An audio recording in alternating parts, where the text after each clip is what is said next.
Welcome back to this space of calm. Our shared journey tonight has no goal other than rest, and it doesn't matter if you hear every word. As your mind begins to drift, softly and slowly, towards the peaceful heart of a story about a power you've likely never considered. A power born from the most profound loss, in the gilded heart of the Ottoman Empire. Before we drift too far, a gentle thought. If you feel a connection to this place of quiet, you're welcome to leave a soft tap on the subscribe button. Think of it not as a task, but as a bookmark, so you can easily return to this space whenever you may need it.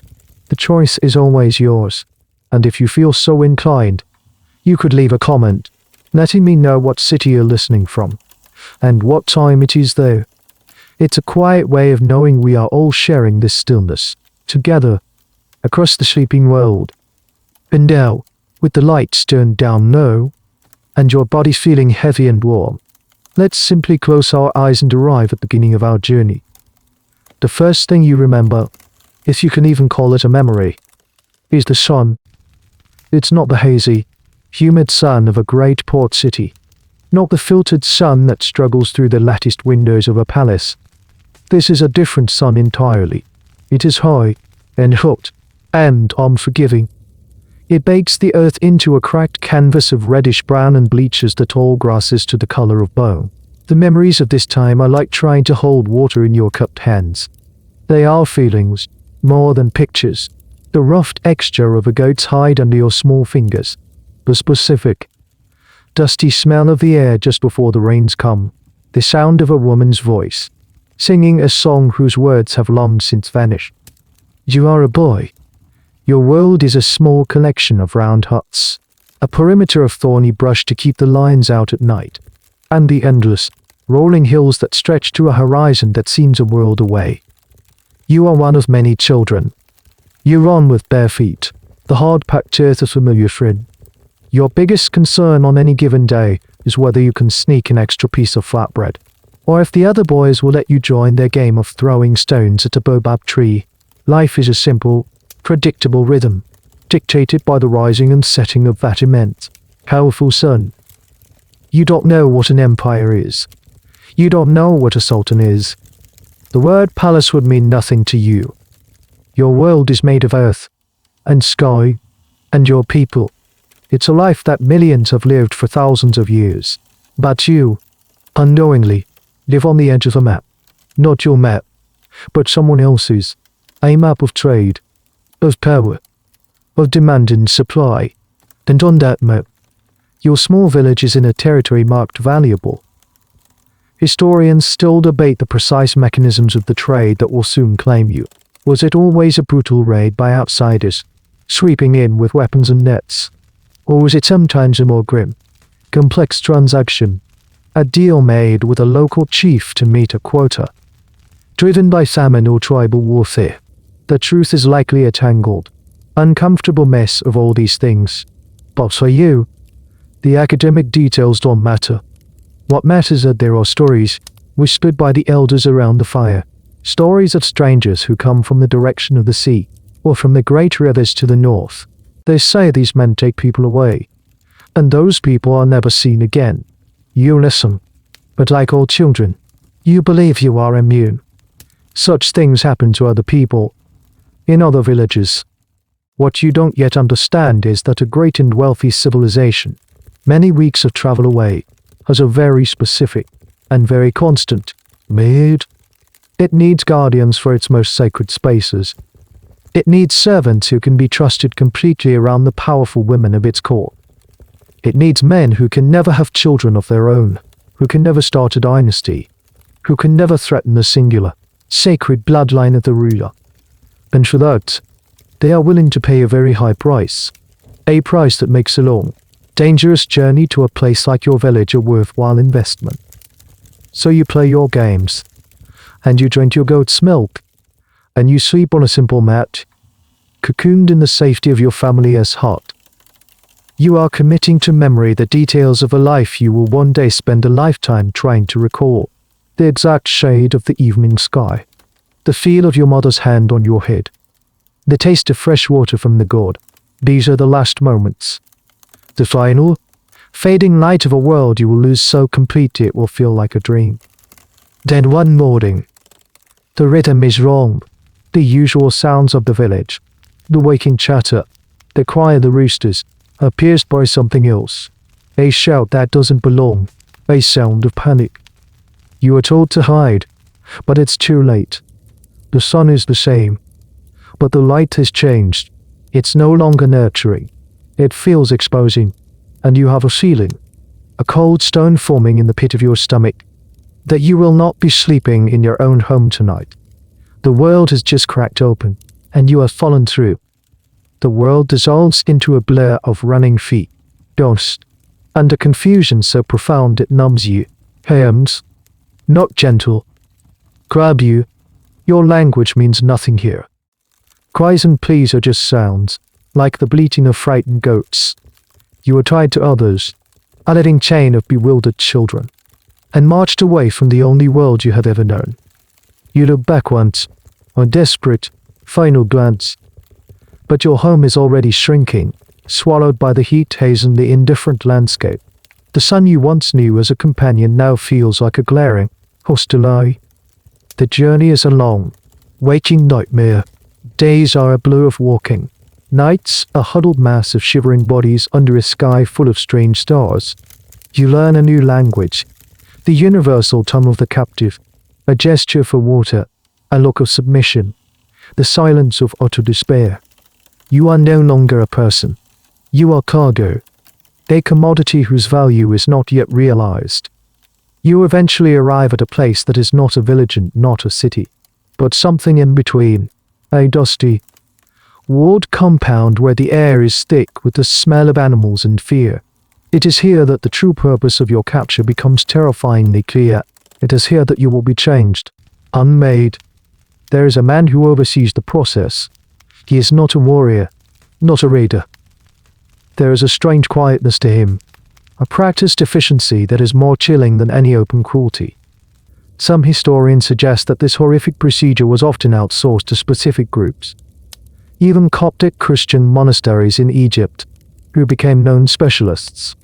They developed the techniques to maximize the chances of survival, turning a brutal act into a grim, repeatable craft.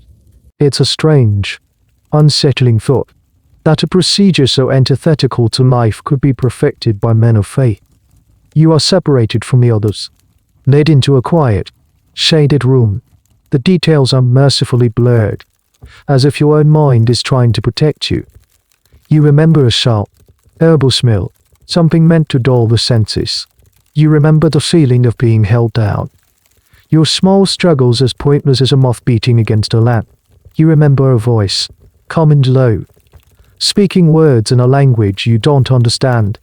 And then, a pain so sharp, so absolute. It is less a feeling and more a white-hot erasure of everything. It is not a cut. It is a theft. A part of you, a future you never even knew you possessed. The future of having a son, of becoming an elder, of carrying on your name, is taken. The lock on a door you never knew existed has just been turned, and the key has been thrown into a bottomless well. The world after is a fever dream. You drift in on doubt of consciousness on a dirty pallet, your body on fire. The air is thick with the metallic scent of blood and the sweet, cloying smell of incense meant to hide it. Many boys do not wake up from this dream. The mortality rate was astonishingly high. For every one of you who survives, several others are lost to infection, to shock, to despair. Surviving is its own kind of lottery. You don't know it, but your resilience, your simple, stubborn refusal to let go of life, has just made someone else a great deal of money. You have passed the first and most terrible test. Historians still argue about the age at which this was usually done.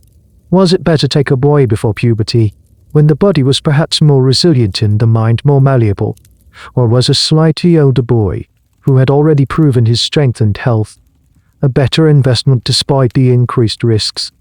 The grim calculus of this trade is a subject of cold, academic debate. But you are not an academic subject, you are the evidence. As the fever breaks and you slowly return to the world of the living, you notice that something inside you has fundamentally changed. The boy who ran barefoot through the savannah is gone, as surely as if he had died. In his place is a new being, quiet and watchful. The fire in your belly has been banked, leaving not ashes, but a single, cold, glowing ember of observation. You have learned the most important lesson of your new life. You are fragile, you are irreplaceable, and your survival depends not on strength, but on stillness, unwatching, understanding, and understanding the currents of power that flow around you.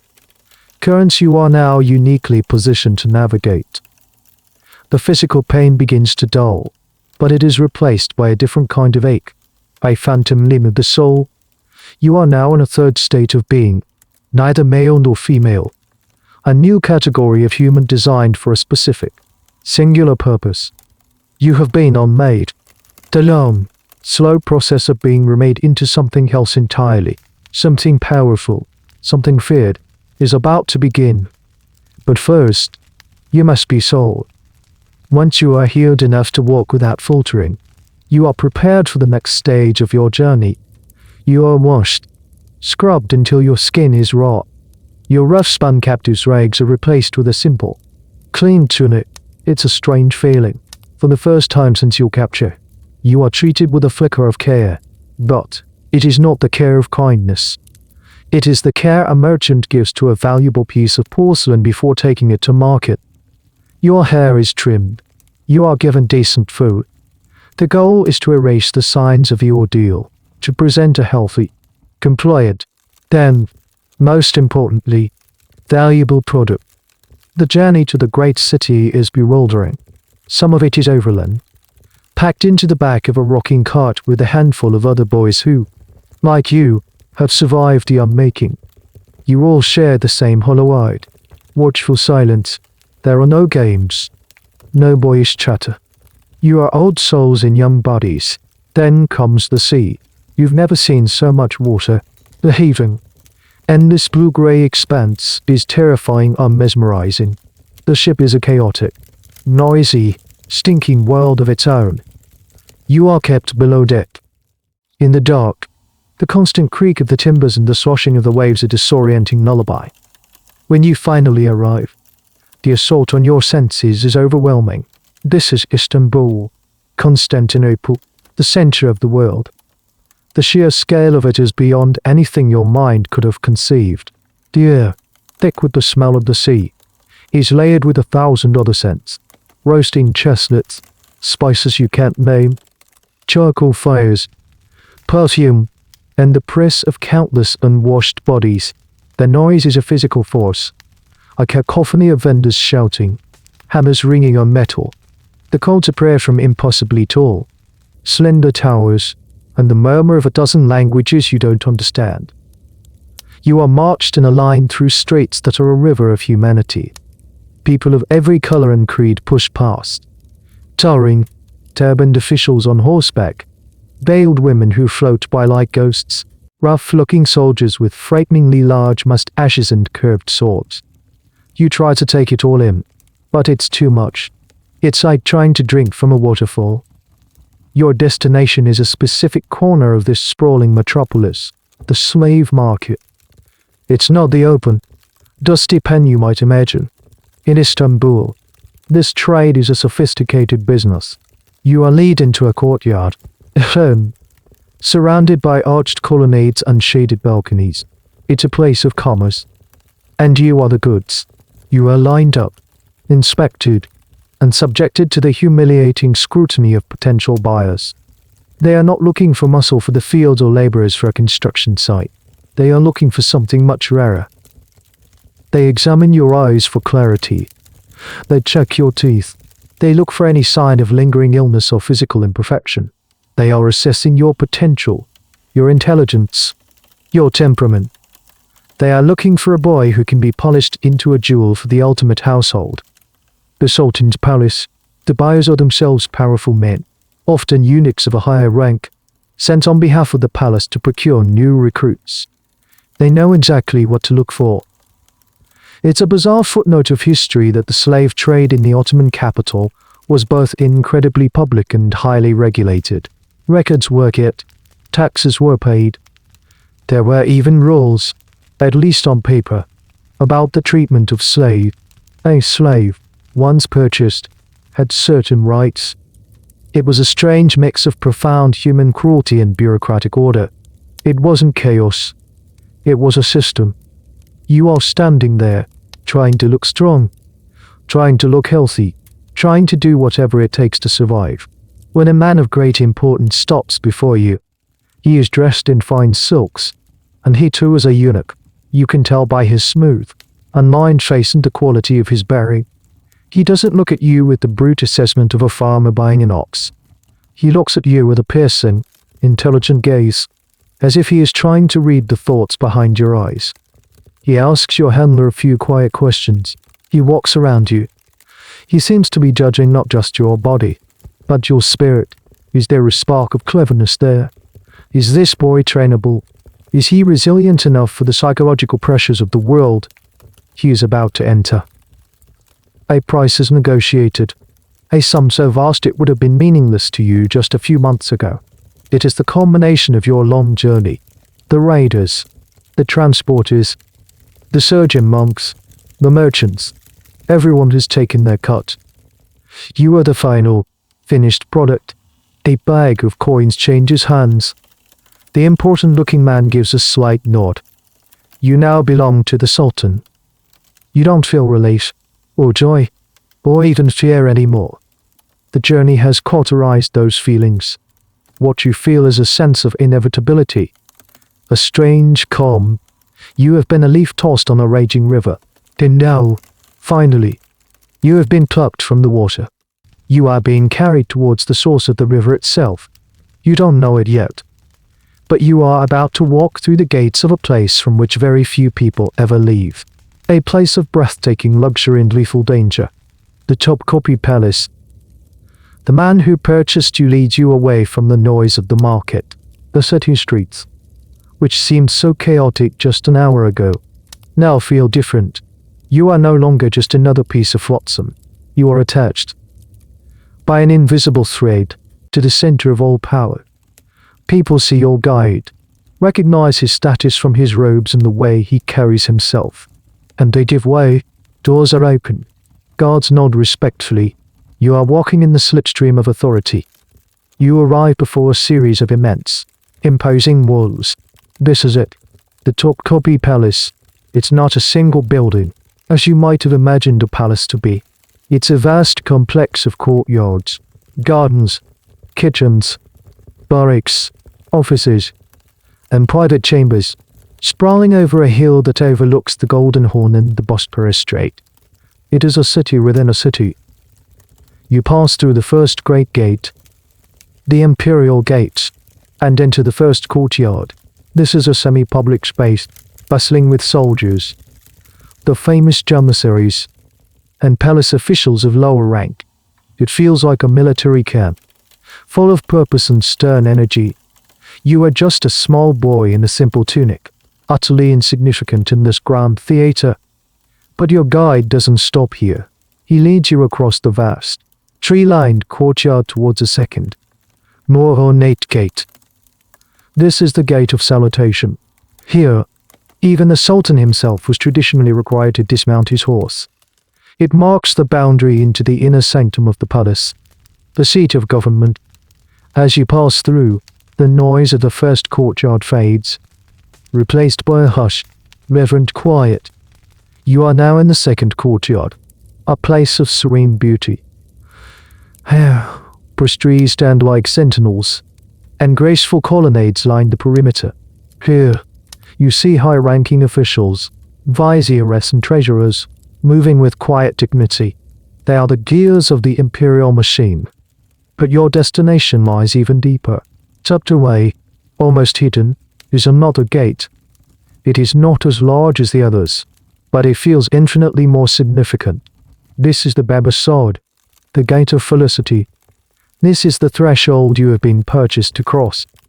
It is the entrance to the third courtyard, the private domain of the Sultan, and more importantly, it is the gateway to the Imperial Harem. As you approach, you see the guards. They are not janissaries. They are men like your guide. They are eunuchs. White eunuchs, mostly, captured from the Caucasus or the Balkans.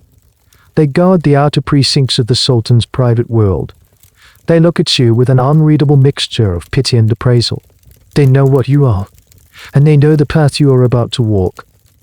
A strange historical curiosity is that the racial hierarchy within the palace eunuchs was quite rigid. The white eunuchs, or Aghas, were traditionally in charge of the outer palace service and the palace school. The black eunuchs, the Kizlar Aghas like you, were exclusively in charge of the one place that mattered most, the harem. For centuries, historians assumed this was a purely racist structure, but some now argue it had a more complex, practical logic. The thinking went that eunuchs from distant sub-Saharan Africa, with no ethnic, political, or familial ties to any faction within the Ottoman Empire, not the Turks, the Greeks, the Albanians, the Circassians, would be the most loyal. They had no one to turn to, no family to promote, no tribe to favor. Their only loyalty would be to the Sultan. You are, in a political sense, a perfect blank slate. Your guide hands you over to one of the black eunuchs, guarding the gate of felicity. The transaction is silent. A simple nod. Your journey from the outside world is over. You are now inside the machine. You take your first steps past the gate. The air changes. It becomes softer, scented with flowers and perfume. The sounds are different, too. The stern silence of the second courtyard is replaced by something more subtle. The whisper of silk, the soft patter of slippers on marble, the distant sound of a musical instrument, and the murmur of female voices. You have just entered the harem. The word itself means forbidden or sacred. It is the most private, most protected, most mythologized space in the entire empire. And it is to be your entire world, the huts of your village, the dusty market, the rolling sea. They all seem like a life lived by someone else. You are standing in a courtyard filled with intricate tile work that dazzles the eye, surrounded by buildings with gilded roofs and latticed windows. From behind those windows, you can feel it more than you can see it. You are being watched. Hundreds of pairs of eyes, belonging to the concubines, the wives, the servants, and the female relatives of the Sultan, are peering out, assessing the new arrival. You are the latest addition to their gilded cage, and from this day forward, you will be one of its keepers.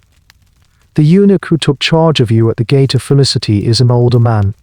His face is a mask of serene authority, but his eyes miss nothing. He is your new master, your teacher, your entire world for the foreseeable future. He leads you through a labyrinth of tiled corridors and small, sand-dappled courtyards, each more beautiful than the last. The sheer opulence is dizzying. Everywhere you look, there is color, pattern, and craftsmanship of a quality you couldn't have imagined. You are taken to what will be your new home.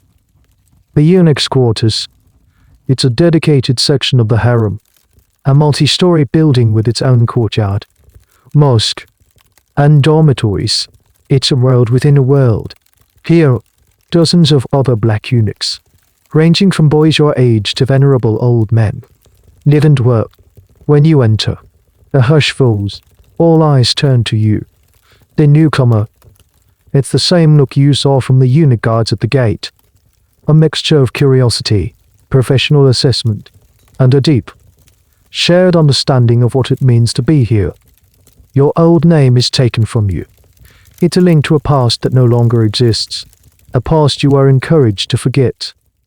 You are given a new name, a poetic Persian name, something like hyacinth, rose blossom, or carnation. This might seem strange, even mocking, but there's a specific logic to it. These names, beautiful and delicate, reinforce your new status. You are not a warrior. You are a guardian of a garden. It's a psychological tool, one of many you will encounter, designed to shape your identity. Then, your education begins. This is not about reading high literature or calculating astronomical charts. This is a far more practical, and far more vital, curriculum. The first and most important subject is silence. You are taught to move without a sound, to stand in a room so still you become part of the furniture. You learn to be present but invisible. Your value lies not in what you say, but in what you are able to hear when others believe they are alone. You are also taught a new language, or rather, a new way of communicating.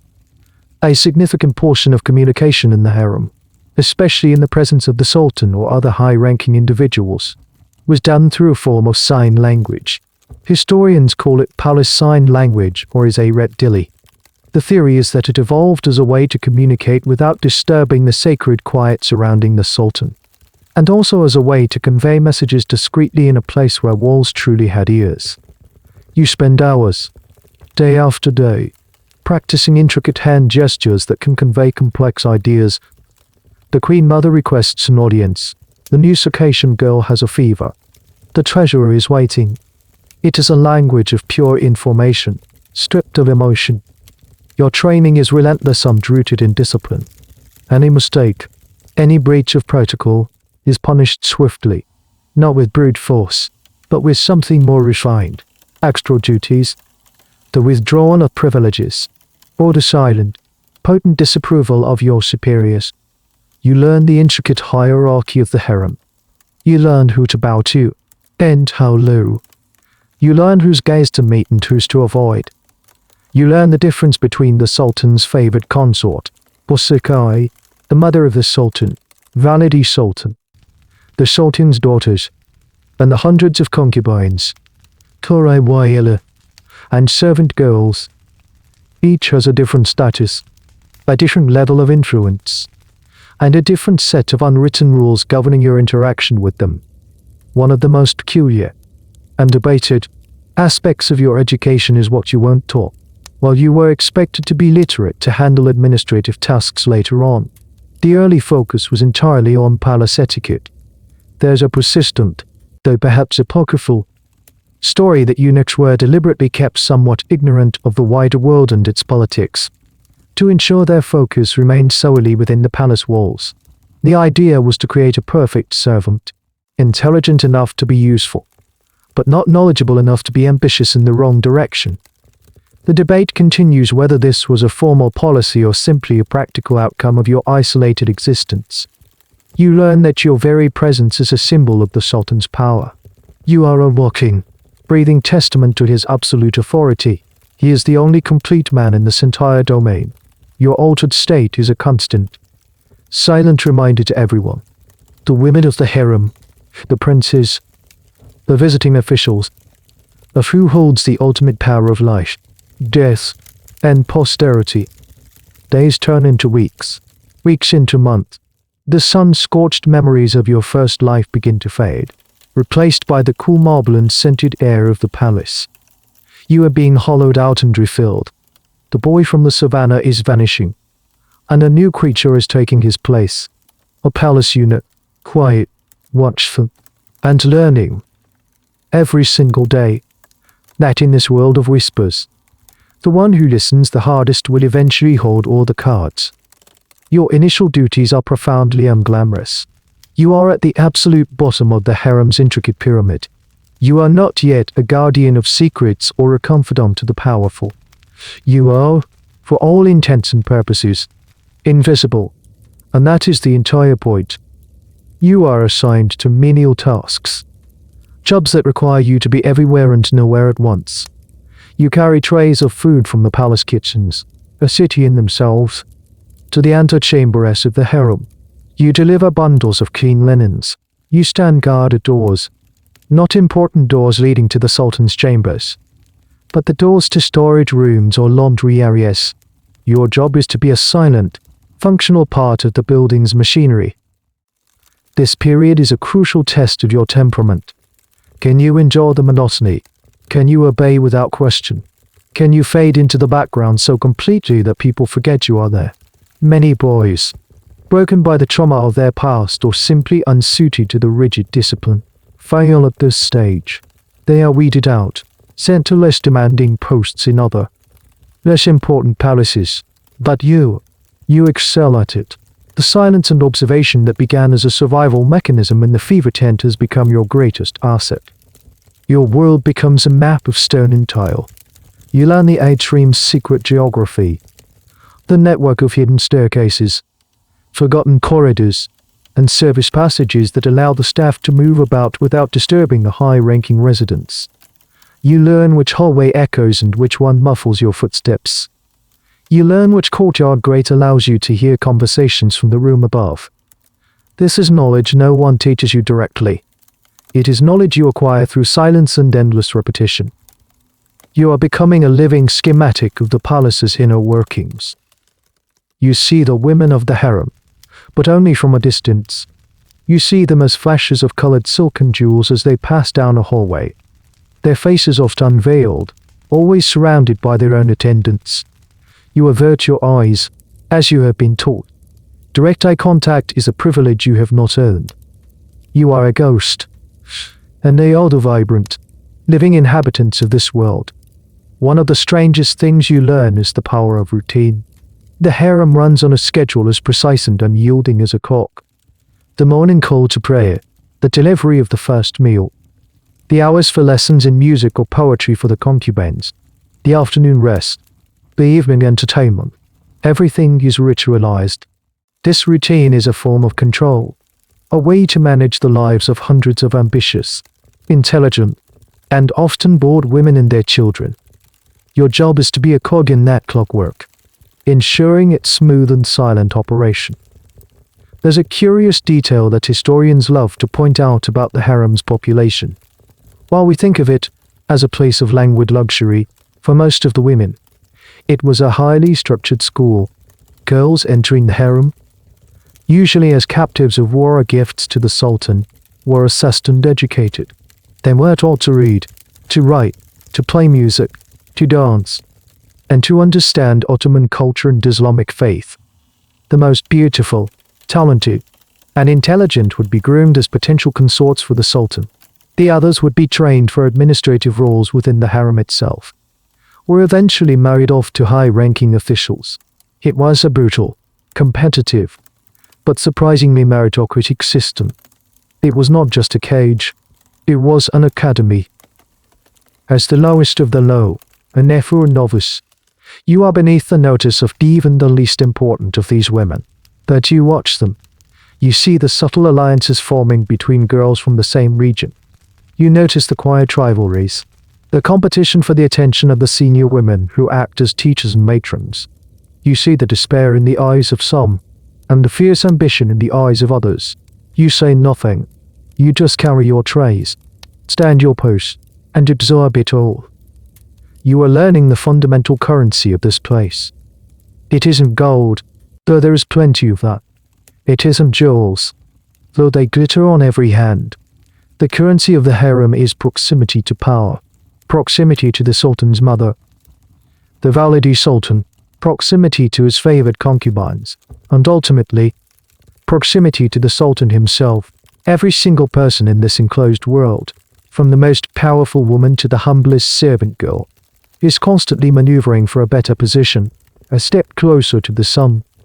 And you, the invisible boy standing in the shadowed hallway, are beginning to understand. You may be on the lowest rung of the ladder now, but the ladder is right in front of you. And because you can move silently, because you can listen, because you are being trained to be everywhere and see everything, you are in a unique position.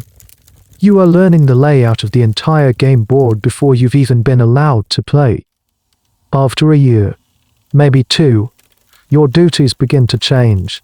You are no longer just a carrier of linens or a silent guard of storerooms. You have proven your discipline and your discretion. You are now trusted to work more closely with the harem's residents, and you get your first real, unfiltered look at the society of women you are sworn to serve and control. You are assigned as an attendant, a junior assistant, to one of the K-Elfers. These are the senior women, the highly respected and often powerful matrons who manage the day-to-day life of the harem. They are the teachers, the administrators, the disciplinarians. Many of them were once concubines themselves who never caught the sultan's eye but proved their intelligence and loyalty. They are the harem's non-commissioned officers, and they run a tight ship.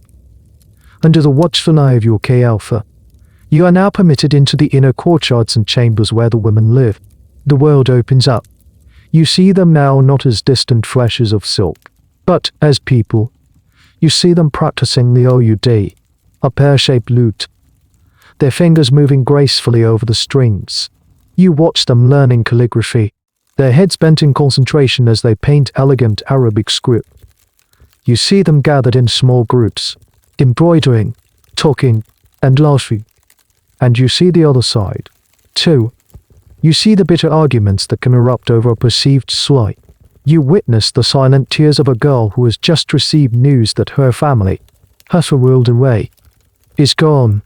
You feel the palpable tension in a room when two rival favorites of the Sultan are forced to be in the same space.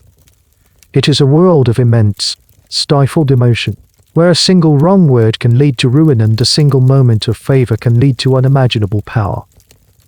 The air itself is different here.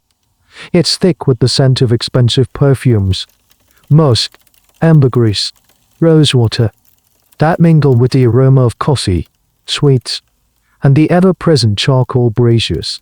It's a heady, intoxicating mixture. The luxury is breathtaking. The women are adorned with jewels. Their robes are made of fabrics you've never seen before, shimmering with threads of gold and silver. But you quickly learn that the beauty is a veneer. A beautiful skin stretched over a skeleton of rigid hierarchy and relentless competition. One of the oddest details of this life is the sheer amount of sugar consumed. The palace kitchens had entire sections, almost like small factories, dedicated to producing sweets. Helva, Turkish delight, lokum, baklava, and countless other confections were a constant feature of harem life.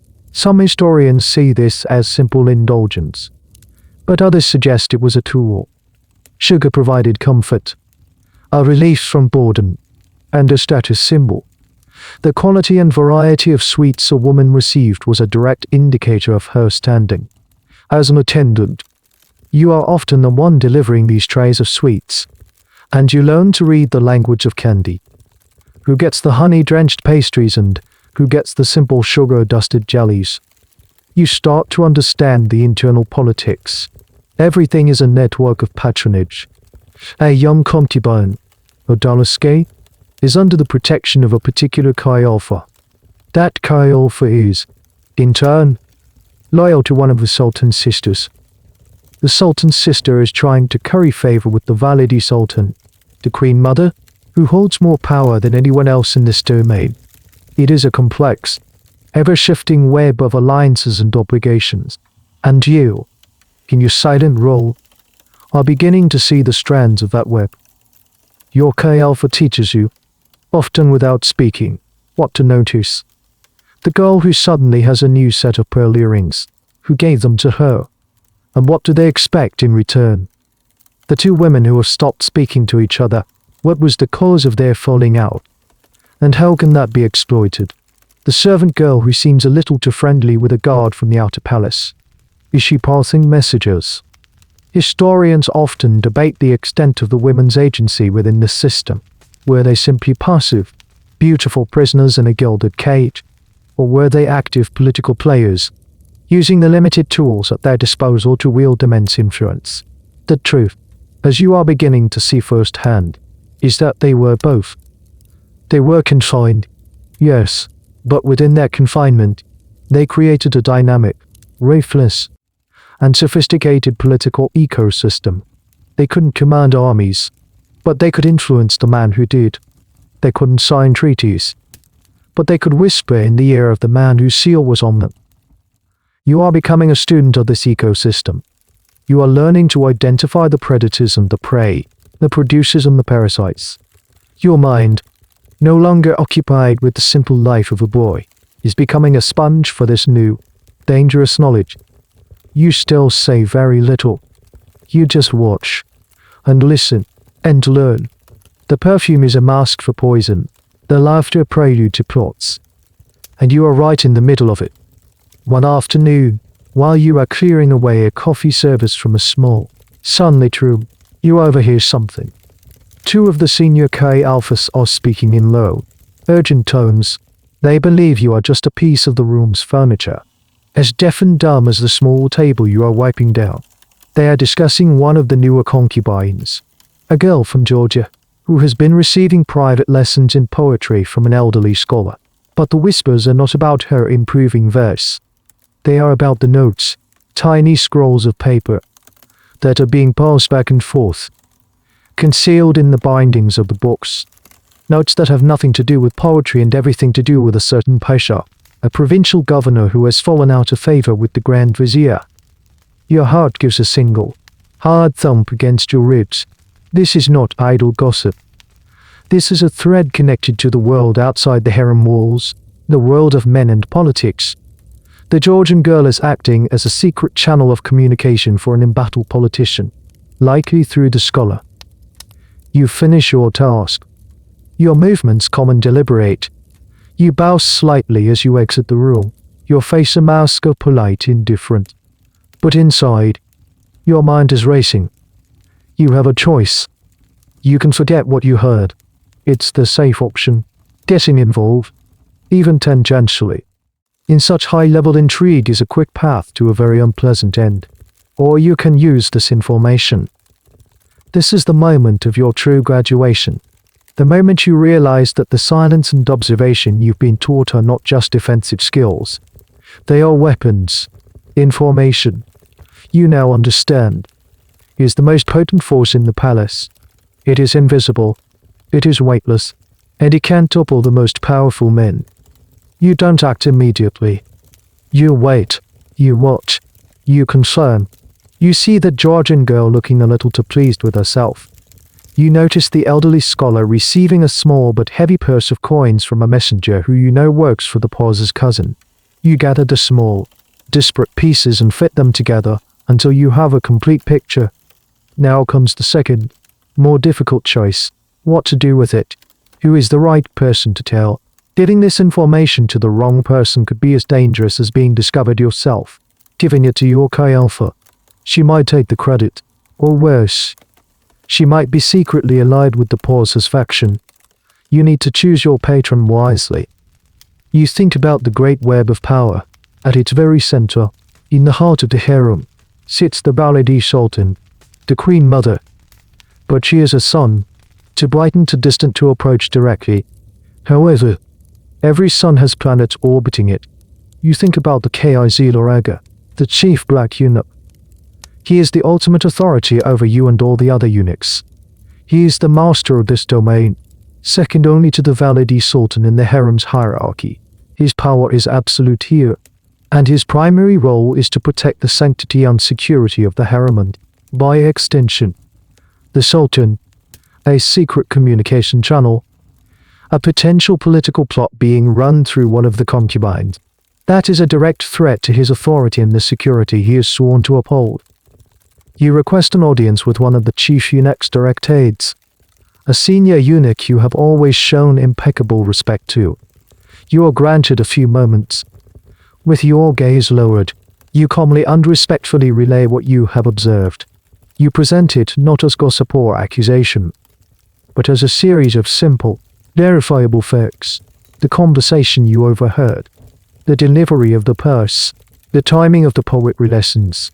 You are a humble servant, reporting a potential irregularity that may be of concern to the security of the palace.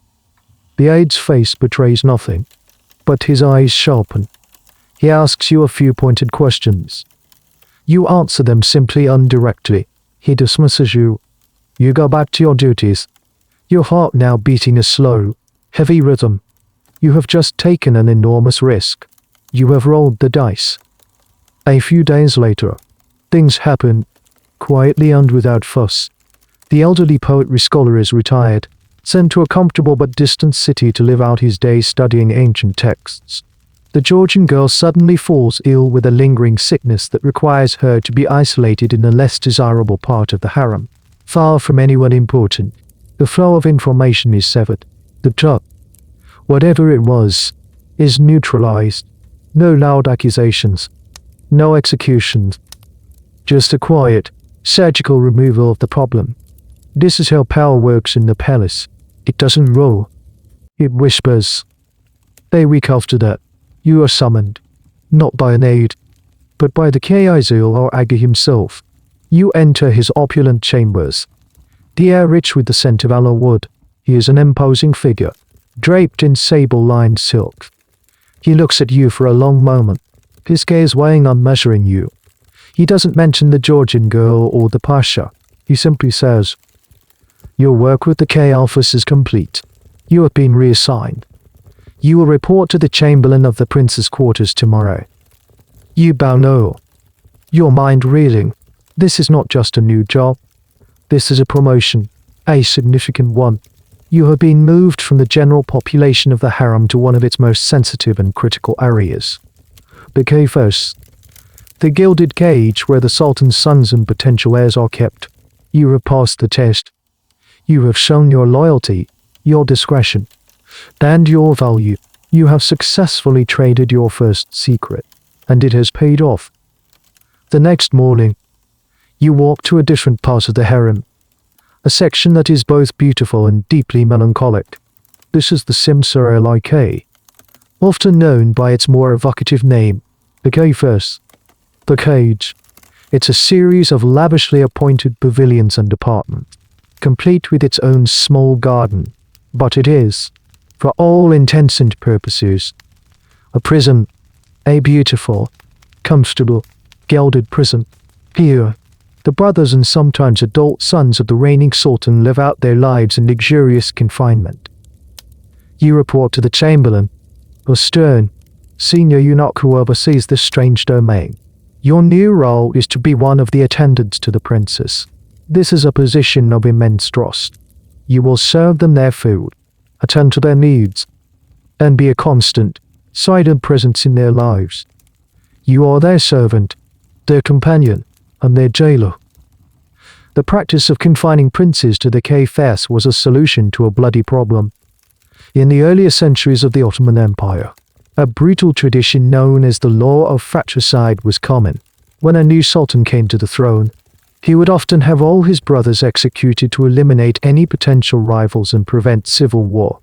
It was a grimly practical, if horrifying, policy. The Peirce system, introduced in the early 17th century, was seen as a more humane alternative. Instead of being killed, the princes were simply locked away. As you begin your duties, you meet the inhabitants of this strange world. The princes, they are young men, sometimes older, who have committed no crime other than being born with royal blood. They are dressed in the finest silks. They eat the most exquisite food, and they are surrounded by beauty. They have their own servants and a small retinue of concubines, who are past childbearing age or have been sterilized to ensure no rival bloodlines could emerge. They have everything a person could want, except freedom and purpose. Your days are spent in their company. You watch them pass the endless hours. Some dedicate themselves to scholarship, becoming experts in theology, history, or poetry. Others become master craftsmen, creating exquisite works of calligraphy, jewelry, or woodworking. It's a desperate attempt to give meaning to a meaningless existence. And some, inevitably, slide into despair, their minds broken by the crushing boredom, the paranoia, and the constant, unspoken threat that hangs over them. One of the more peculiar and debated aspects of their confinement was their access to information. Was it a total blackout? The consensus is no. They were educated. They had books. But their knowledge of the outside world was heavily filtered by you and your colleagues. You are the curtain through which they view the empire they might one day rule. You are the one who answers their questions, and your answers are carefully managed. The princes are simultaneously at the center of the empire and completely removed from it. You become a master of a specific kind of conversation, the art of saying nothing of substance. A prince might ask you about the mood in the city. You will reply, "The people pray for the Sultan's health." "Your Highness," he might ask about a rumor of a battle on the Persian frontier. You will reply, "The Sultan's armies are victorious, as always."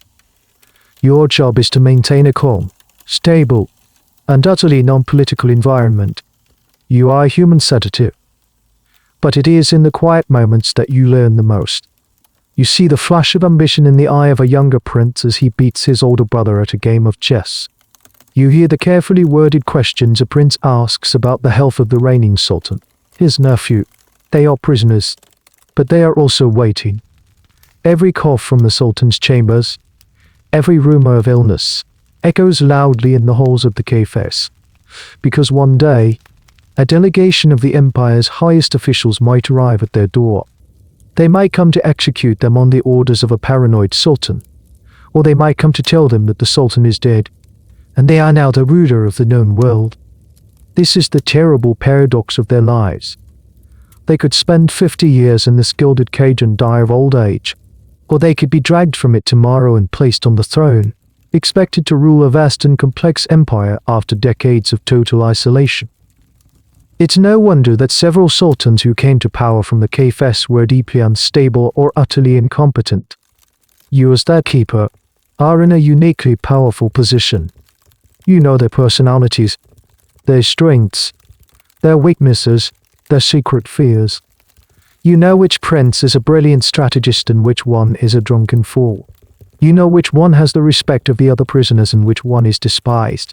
This knowledge is, for now, dormant, but it is incredibly valuable. The day the sultan dies, the man who knows the true character of the potential heirs will be a kingmaker, and you are quietly, patiently, gathering that intelligence. One game of chess, one blandly answered question at a time. Your work in the Kafes is quiet, meticulous, and largely unnoticed by the wider harem. You are a ghost in a gilded prison. But your report about the Georgian concubine did not go unnoticed by the one person who mattered most. The Kizlar Agha remembered you, and he has been watching. He sees your discipline, your discretion, your ability to thrive in the most sensitive environment, and he speaks of you to his most important ally and, in many ways, his superior. The Valide Sultan, the Queen Mother. The Valide Sultan is the epicenter of the harem's power. She is the mother of the reigning sultan, a position that grants her immense authority, prestige, and wealth. She is, arguably, the most powerful woman in the empire. Her chambers are the most opulent, her attendants the most numerous. She advises her son, the sultan, on matters of state. She manages the harem, this vast and complex institution, as her personal fiefdom, and she does all this in close, constant collaboration with the Kizlar Agha. They are the twin pillars that support the inner world of the palace. He is her chief of staff, her security chief, and her most trusted confidant. One day, you are summoned, not to the Kizlar Agha's chambers, but to the apartments of the Valide Sultan herself. This is like being called from a regional office to the global headquarters. You are escorted by two senior eunuchs. Your heart a steady drum against your ribs. You walk through corridors you have never been permitted to enter, past guards who look at you with new eyes. You are no longer just another eunuch. You have been noticed. You enter her audience chamber. The room is breathtaking. Light filters through stained glass windows, falling on plush carpets and walls covered in exquisite Ionic tiles, a sea of cobalt blue and turquoise. The air is heavy with the scent of a low wooden jasmine, and there she is, seated on a low divan, surrounded by cushions of silk and velvet. The Valide Sultan. She might be a woman in her 40s or 50s, her face a mask of regal composure, her eyes sharp and intelligent. You perform the prostration, the deepest sign of respect. Touching your forehead to the floor, you remain there, silent, until she bids you to rise. She speaks, her voice calm but carrying an unmistakable weight of command. She asks you simple questions, but they are not simple at all. She asks about your duties in the Kafes. She asks about the health of the princes. She asks about their moods, their pastimes. She is not making small talk. She is testing you. She is assessing the quality of your observation, your ability to communicate information concisely and without personal opinion. You answer her questions with the same detached clarity you used with the Kizlar Agha. You report on Prince Mem's progress in his calligraphy, on Prince Suleiman's recent melancholy, on a minor dispute between two of the younger brothers over a prized falcon. You are a clear lens, showing her exactly what she wants to see without distortion. This relationship between the Valide Sultan and the chief eunuch was one of the most important power dynamics in the Ottoman state. He was her eyes and ears in the harem, and she was his access point to the Sultan and the highest echelons of power. It was a symbiotic alliance. He protected her and the imperial bloodline, and she protected his position and amplified his influence. Some historians argue this was the true center of government, especially during periods with weak or disinterested sultans. The state was not run from the Grand Vizier's council chambers, but from the quiet, perfumed rooms of the Queen Mother, through her whispered consultations with her chief eunuch. As the audience continues, you realize you are being interviewed for a position that doesn't officially exist. The Valide Sultan is looking for a new instrument, a new channel of information. The Kizlar Agha is her primary source, but he is a busy, powerful man. She needs someone at a lower level, someone who can move more freely without attracting attention, someone who has access to the places her own attendants might not. She is impressed by your composure, your memory for detail, and your palpable discretion. She dismisses you with a slight nod. As you are leaving, one of her personal attendants, the high-ranking K-Alpha, hands you a small, embroidered silk purse. It is heavy with coins. It is not a payment. It is a retainer. You have just been recruited into the most exclusive intelligence service in the Empire, the personal network of the Queen Mother. Your loyalty is still, officially, to the Kizlar Agha and the Sultan. But now you have a new, unspoken allegiance. You are to be one of her little eyes, as some of the eunuchs in her service were called. It's a bizarre, almost unbelievable concept. You, the boy from the nameless village, the mutilated captive, the invisible servant, are now a trusted agent of the most powerful woman in the land. This is a level of access and trust that even the highest ministers of state would envy. Your path has just taken another sharp, decisive turn. You are no longer just a keeper of prisoners. You are becoming a keeper of secrets. And your alliance with the Queen Mother will be the foundation upon which you build your own empire of influence. Your new, unofficial role changes everything. While your formal duties remain in the KFS, you are now operating on two levels. On the surface, you are the same quiet, diligent attendant to the princess. But beneath that, you are an active collector of information for the Valide Sultan, relayed through her trusted K-Alpha. On rare occasions, the Kizlar Agha himself. This requires you to cultivate your own sources, to start weaving the first threads of your own personal web. You cannot be everywhere at once. You need eyes and ears in the places you are not. You start with the people who, like you, are invisible. The servant girls who deliver the laundry, the cook's assistants who carry scraps from the great kitchens, the other junior eunuchs who guard the less important corridors. These are the people the powerful ignore, and therefore, they are the ones who see and hear everything. You don't buy information with threats or overt bribes. You are more subtle. You use the currency you now have access to, thanks to the Valide Sultan's gifts. A small coin to a girl worried about a sick mother back in her home village. A piece of high-quality fruit, saved from the prince's platters, for a young eunuch who looks hungry. A kind word, a moment of acknowledgement for someone who is usually treated like dirt.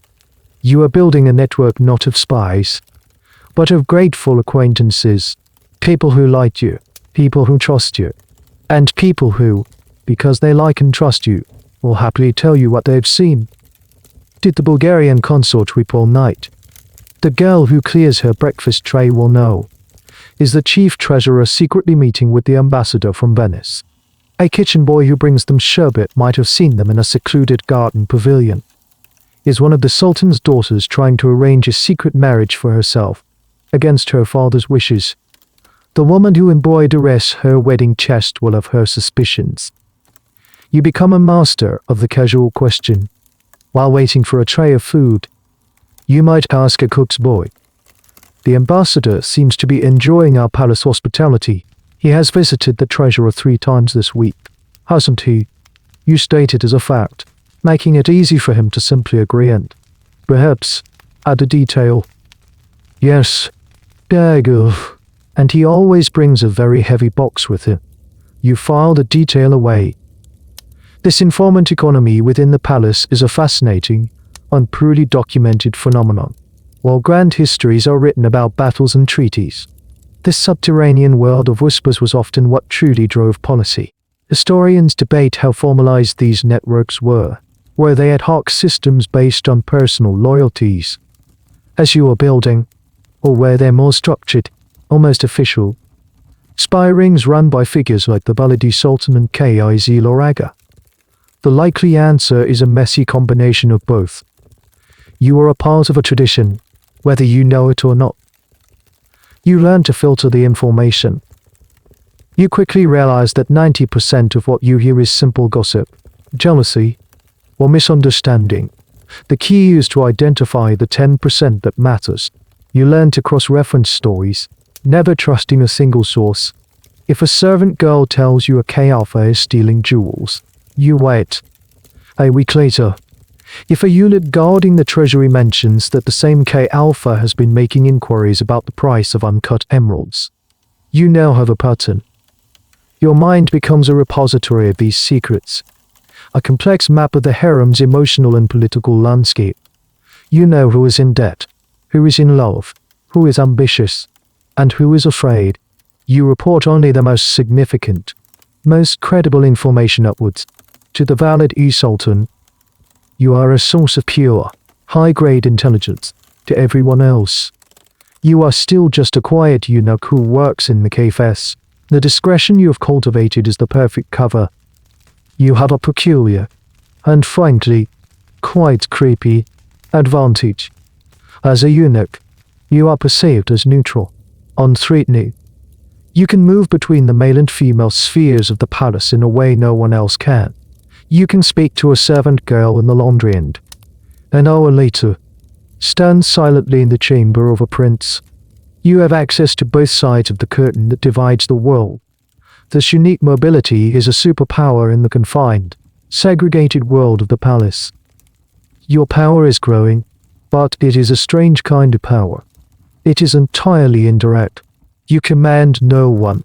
You own nothing, but your knowledge, carefully curated and selectively shared, is beginning to have an effect. A promotion for a loyal official is subtly arranged. A troublemaker in the harem is quietly sidelined. The valid Sultan seems to know things she shouldn't be able to know. And the Kizlar Agha looks at you now with a new expression in his eyes. It's not just approval.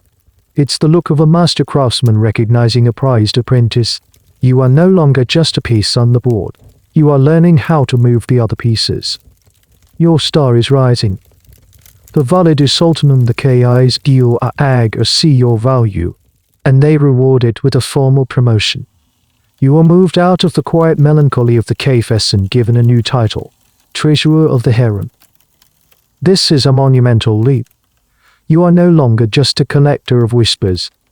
You are now a keeper of ledgers, a dispenser of funds, a guardian of tangible, glittering wealth. You are given a set of heavy brass keys that open chests filled with gold and silver coins, and storerooms stacked with bolts of silk, brocade, and velvet. You are in charge of the harem's budget. Your new office is a small, secure chamber near the valid Sultan's apartments. Here, you sit with your account books, your abacus, and your ink pots, and the harem comes to you. Every single expenditure, from the purchase of a new consignment of Circassian serving girls to the daily ration of sugar for the kitchens, must now pass under your scrutiny. You are responsible for paying the stipends of every woman in the harem. The amount each woman receives is dictated by her rank.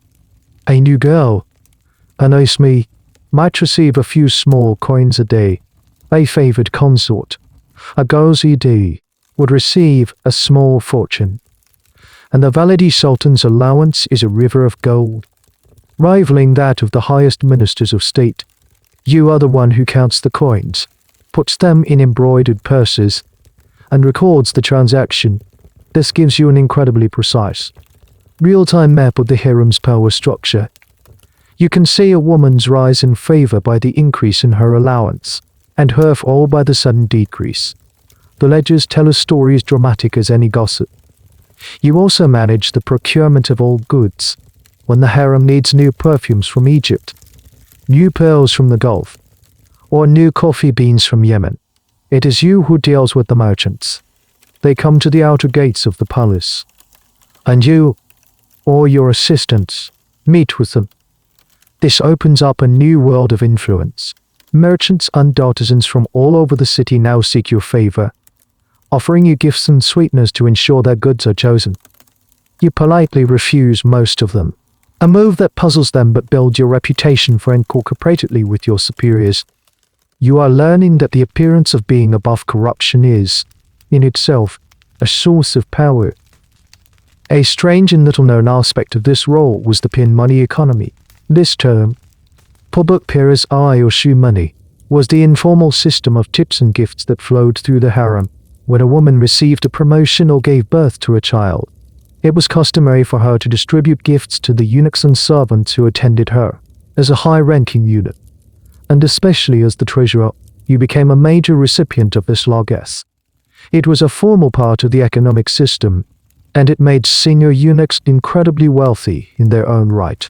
Academics debate whether this was a form of bribery or simply a recognized part of the compensation system, a way for the powerful to ensure the loyalty of those who serve them. Your position as treasurer gives you a new, more potent tool for gathering information. You are no longer just listening for whispers. You are following the money. You notice that one of the Sultan's sisters is spending an exorbitant amount on jewels, far more than her allowance should permit.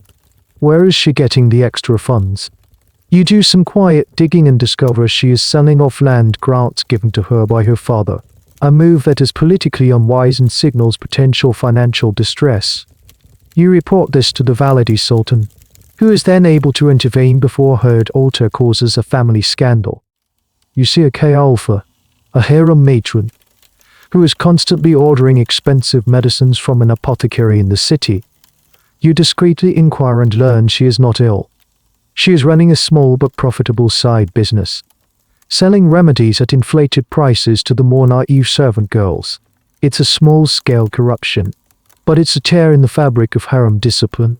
You report it, and the K-Alpha is quietly reassigned to a post where she has no access to the budget. You are the financial heart of the harem, and this gives you a form of intimacy that is different from, but just as powerful as, the secrets you used to collect. You know the state of everyone's finances. You know who is prudent and who is profligate. You know who is secretly hoarding wealth and who is on the brink of debt. This financial knowledge, combined with the political and personal secrets you continue to gather through your network, makes you one of the most well-informed individuals in the entire palace. You are no longer the invisible boy. When you walk through the corridors now, people bow. The women of the harem, even the high-ranking ones, offer you sweet smiles and polite inquiries about your health. They know that you control the flow of money that makes their comfortable lives possible. The heavy brass keys that jingle at your belt are a symbol of your new status.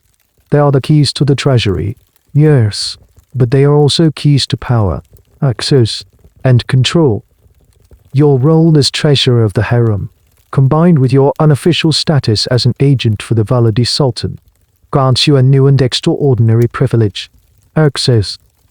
You are now a senior figure within the harem's administration, and your duties occasionally require you to be present in the Sultan's private quarters, the very heart of the third courtyard.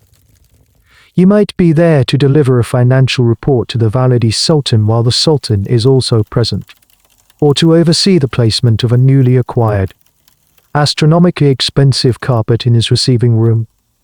These moments are brief, formal, and terrifying. The protocol is suffocatingly strict. You move with your eyes lowered. You speak only when spoken to. You try to make yourself as small and unobtrusive as possible. But, in these fleeting moments, you get to see him, the Sultan, the Padishah, the shadow of God on earth. He is not the abstract concept of power you have served from a distance. He is a man. You see that he is younger than you expected, or older. You notice the nervous habit he has of twisting a ring on his finger. You see the flicker of boredom in his eyes as a minister drones on about tax revenues.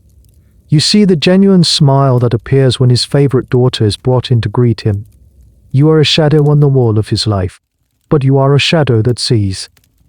You are present for conversations he has with his mother, the Vanity Sultan. You hear her gently guide him on a matter of state, framing her political advice as motherly concern. "My lion," she might say.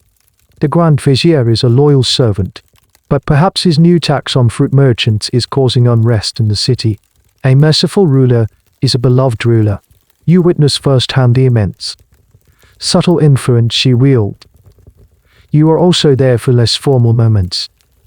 You might be supervising the serving of sherbet in a garden pavilion where the Sultan is relaxing with his favored consort. You are invisible, part of the scenery, but you hear the easy laughter, the flirtations, the small jealousies. You see which woman can make him laugh, which one he turns to for comfort, and which one he seems to be growing tired of. This is vital information, a real-time emotional stock market report that is more valuable than any ledger. A truly bizarre aspect of palace life, which historians still find fascinating, was the concept of the Sultan's privacy. While his chambers were the most sacred space, he was almost never truly alone, even when sleeping. Eunuchs like you would be stationed silently in antechambers or just outside his door. The justification was security. No one could be allowed to harm the Sultan. But the result was a life of constant surveillance. The ruler of one of the world's mightiest empires had less personal privacy than the poorest peasant in his domains. There is an ongoing debate about the psychological effect this had on the sultans. Did it breed paranoia, or did it simply become a normal, accepted part of their existence? Your unique position as a eunuch is what makes this access possible. No other man, not even the Grand Vizier, could be present in these intimate settings. The Vizier met with the Sultan in a formal audience hall, for official business. But you, because you are seen as safe, as a non-person in a dynastic sense, you get to see the Sultan in his slippers. You see the man behind the imperial facade. This proximity is the ultimate source of your burgeoning power. When an official outside the palace wants to gauge the Sultan's mood before presenting a risky proposal, who do they try to get a message to? Someone like you. A pasha who has fallen out of favor might send a gift to you via a trusted merchant, hoping you will simply stand in a particular spot in the Sultan's garden while wearing a certain color, a pre-arranged signal that the pasha is still loyal. You have become a conduit, a living channel between the inner world of the harem and the outer world of imperial politics. You begin to understand the Sultan not just as a ruler, but as the central pillar around which your entire world is built. His health, his moods, his favor, these are the invisible forces that shape everything. A day when the Sultan is in a foul mood is a day of tension and fear throughout the palace.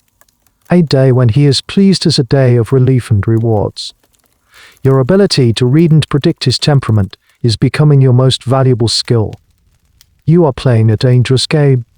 One wrong move, one misplaced word, one look that is held a fraction too long, and you could lose everything.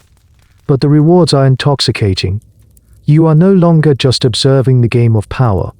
You are standing next to the main player. You are learning his habits, his desires, his fears, and this knowledge, in the right hands, your hands, is the key to absolute control. The shadow on the wall is learning the shape of the man who casts it. The years pass. You are served with impeccable discretion and loyalty. You have navigated the treacherous currents of the harem, the silent prison of the Peirce, and the gilded world of the treasury. You have been the eyes of the valid Sultan and a silent shadow at the heels of the Sultan himself. Your network of informants is unparalleled. Your understanding of the palace's intricate machinery is absolute. And then, the day comes. The old Kizlar Agha, the man who first purchased you from the market, the man who has been your master and mentor, passes away peacefully in his sleep. He has been a giant, a figure of immense power for decades. His death leaves a vacuum, a sudden silence at the very top of the harem's hierarchy. The appointment of a new Kizlar Agha is one of the most important decisions made in the palace. It is a decision made by the Sultan, but it is almost always made on the binding recommendation of the most powerful person in the harem, the Valide Sultan. And she has had her candidate in mind for a very long time. You are summoned to the Sultan's presence. This time, it is not as a treasurer or an attendant. It is as a candidate. You stand before the Padishah and his mother.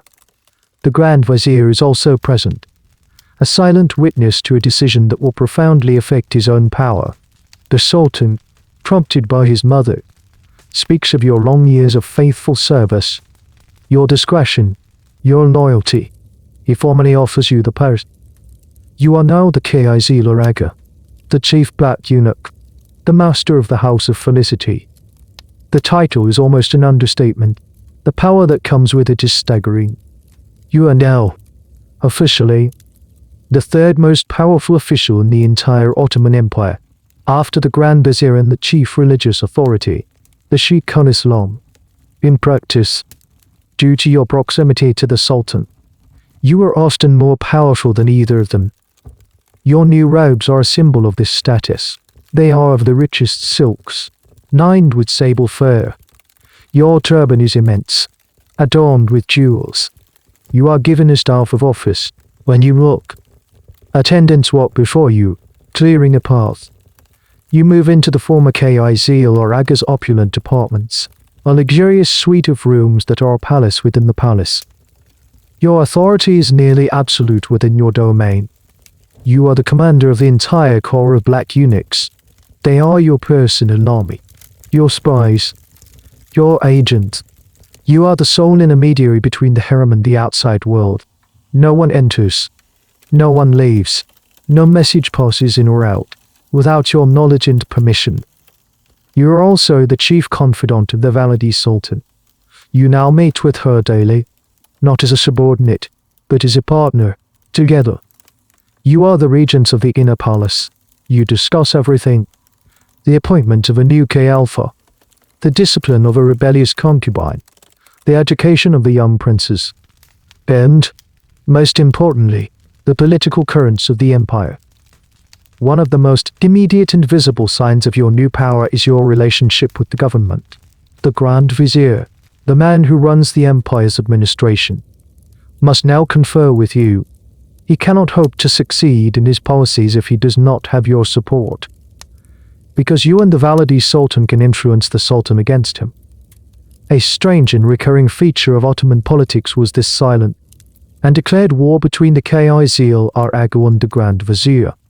They were the two great poles of power, one representing the formal, external government, the Bayram, and the other representing the informal, internal palace, the Indiran. Their rivalry shaped the fate of the empire for centuries. You now hold a position that has been the subject of endless fascination and mythologizing. European ambassadors wrote sensational, often wildly inaccurate, reports about your role, portraying you as a shadowy puppet master, a creature of intrigue and corruption. While some of that was true for some of the men who held the post, the reality was far more complex. You are the chief administrative officer of a massive and vital state institution. You are the guardian of the imperial succession. You are a spy master, a treasurer, a political advisor, and a disciplinarian all rolled into one. The sheer scope of your responsibilities is a subject of academic debate. Did the Kizlar Agha truly influence military campaigns and foreign treaties? In many cases, yes. By controlling the flow of information to the Sultan and by framing the arguments presented to him, you could effectively steer the ship of state from your chambers in the harem. A quiet word from you about a pasha's disloyalty could end his career. A recommendation for another's competence could make him the next governor of Egypt. You stand in your new chambers, the scent of expensive aloes wood filling the air, and you look at your reflection in the polished silver mirror. You see the boy from the sun-scorched village. You see the terrified captive. You see the invisible novice and the diligent treasurer.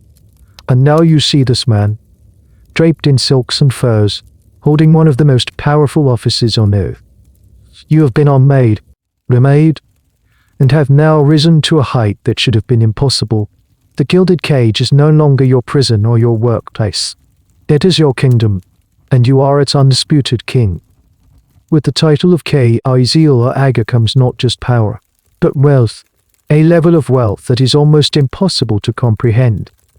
You are now in control of one of the most significant financial institutions in the Ottoman world, the administration of the Imperial Pious foundations, or Hermain. This was a truly extraordinary perk of the job. The Hermain were the enormous charitable endowments that had been set up over centuries by sultans and their families to support the holy cities of Mecca and Medina. These endowments were vast. They included huge swaths of the most fertile land in Egypt, the breadbasket of the empire, entire villages, urban apartment blocks, markets, and mills. All the revenue generated by these immense properties was meant to fund the upkeep of the holy mosques, support pilgrims, and pay for charitable works in Islam's most sacred places. And the chief administrator of all this wealth, you, the Kizlar Agha. This placed you in a position of almost unbelievable financial power. You controlled a budget that was, in some years, larger than that of many European states. You had an army of clerks, accountants, and agents, both in Istanbul and in the provinces, who answered directly to you, managing these far-flung assets. Why was this immense responsibility given to the chief eunuch? Historians have several theories. The most compelling is, again, the idea of loyalty. As a eunuch with no family or heirs, you had no personal dynasty to build. You were, in theory, less likely to embezzle the funds for your own children. You were seen as a neutral and incompetent administrator for this sacred trust. The reality, of course, was often much more complicated. You now spend a portion of your days not on harem intrigue, but on high finance. You review reports on the grain harvest in the Nile Delta. You approve funds for the repair of a pilgrim hospice in Mecca. You adjudicate disputes between tenant farmers on your lands in Egypt. You are, in effect, the CEO of a massive, multinational corporation whose profits are dedicated to religious charity. This control of the Hermain gave the Kizlar Agha an economic leverage that was unmatched. When the state treasury was running low, a frequent occurrence, it was often you who provided emergency loans to the government to pay the janissaries or fund a new military campaign. This made the Grand Vizier and the Treasury Minister dependent on your goodwill. You were not just a palace official, you were the empire's central banker. And of course, this position made you personally, fabulously wealthy. While the bulk of the funds went to their charitable purpose, the position of administrator came with an enormous official salary and countless opportunities for personal enrichment that were considered perfectly legal and acceptable. You received a percentage of the revenues, commissions on large transactions, and gifts from those who sought favor or contracts related to the endowments. This is a point of considerable debate among scholars. How much of the Kizlar Agha's legendary wealth was legitimate income from their official duties, and how much was the result of corruption and embezzlement? The line was incredibly blurry. An official who directed endowment funds to build a mosque in his own name was seen as pious. If he also built a luxurious personal villa next to it, was that corruption or a deserved perk of his station? There was no clear answer. You use this wealth to further solidify your power. You become a major patron of architecture, commissioning mosques, fountains, and libraries in Istanbul, often in neighborhoods that will then support you politically. You give lavishly to charity, building your reputation as a pious and generous man. You bestow gifts upon the Sultan, the Valide Sultan, and other powerful figures, keeping them in your debt. Your personal household becomes a reflection of your status. You have dozens of your own servants, your own cooks, your own stable of fine horses. You live a life of luxury that would be the envy of any European duke. It's a strange paradox. You are, legally and technically, a slave. Your property, in theory, still belongs to the Sultan. You cannot pass your wealth on to children you do not have. Yet, you live in command with more autonomy and material splendor than almost any free man in the empire. You are the empire's richest slave. This financial power is the iron fist inside the velvet glove of your palace influence. When you whisper a suggestion in the Sultan's ear, people know it's not just a courtier's opinion. It's the opinion of a man who can fund an army, who controls the grain supply from Egypt, and who holds the mortgages on half the businesses in the capital. Your words have weight because they are backed by gold. Mountains of it. Your ascension to Kizlar Agha inevitably places you on a collision course with the other great power center of the empire. The Grand Vizier. He is the Sultan's chief executive, the head of the Imperial administration, the commander of the armies. He works from the Sublime Porte, the central government offices, and he represents the formal, public face of Ottoman power, and he is now your greatest rival. This rivalry is not one of open declarations of war.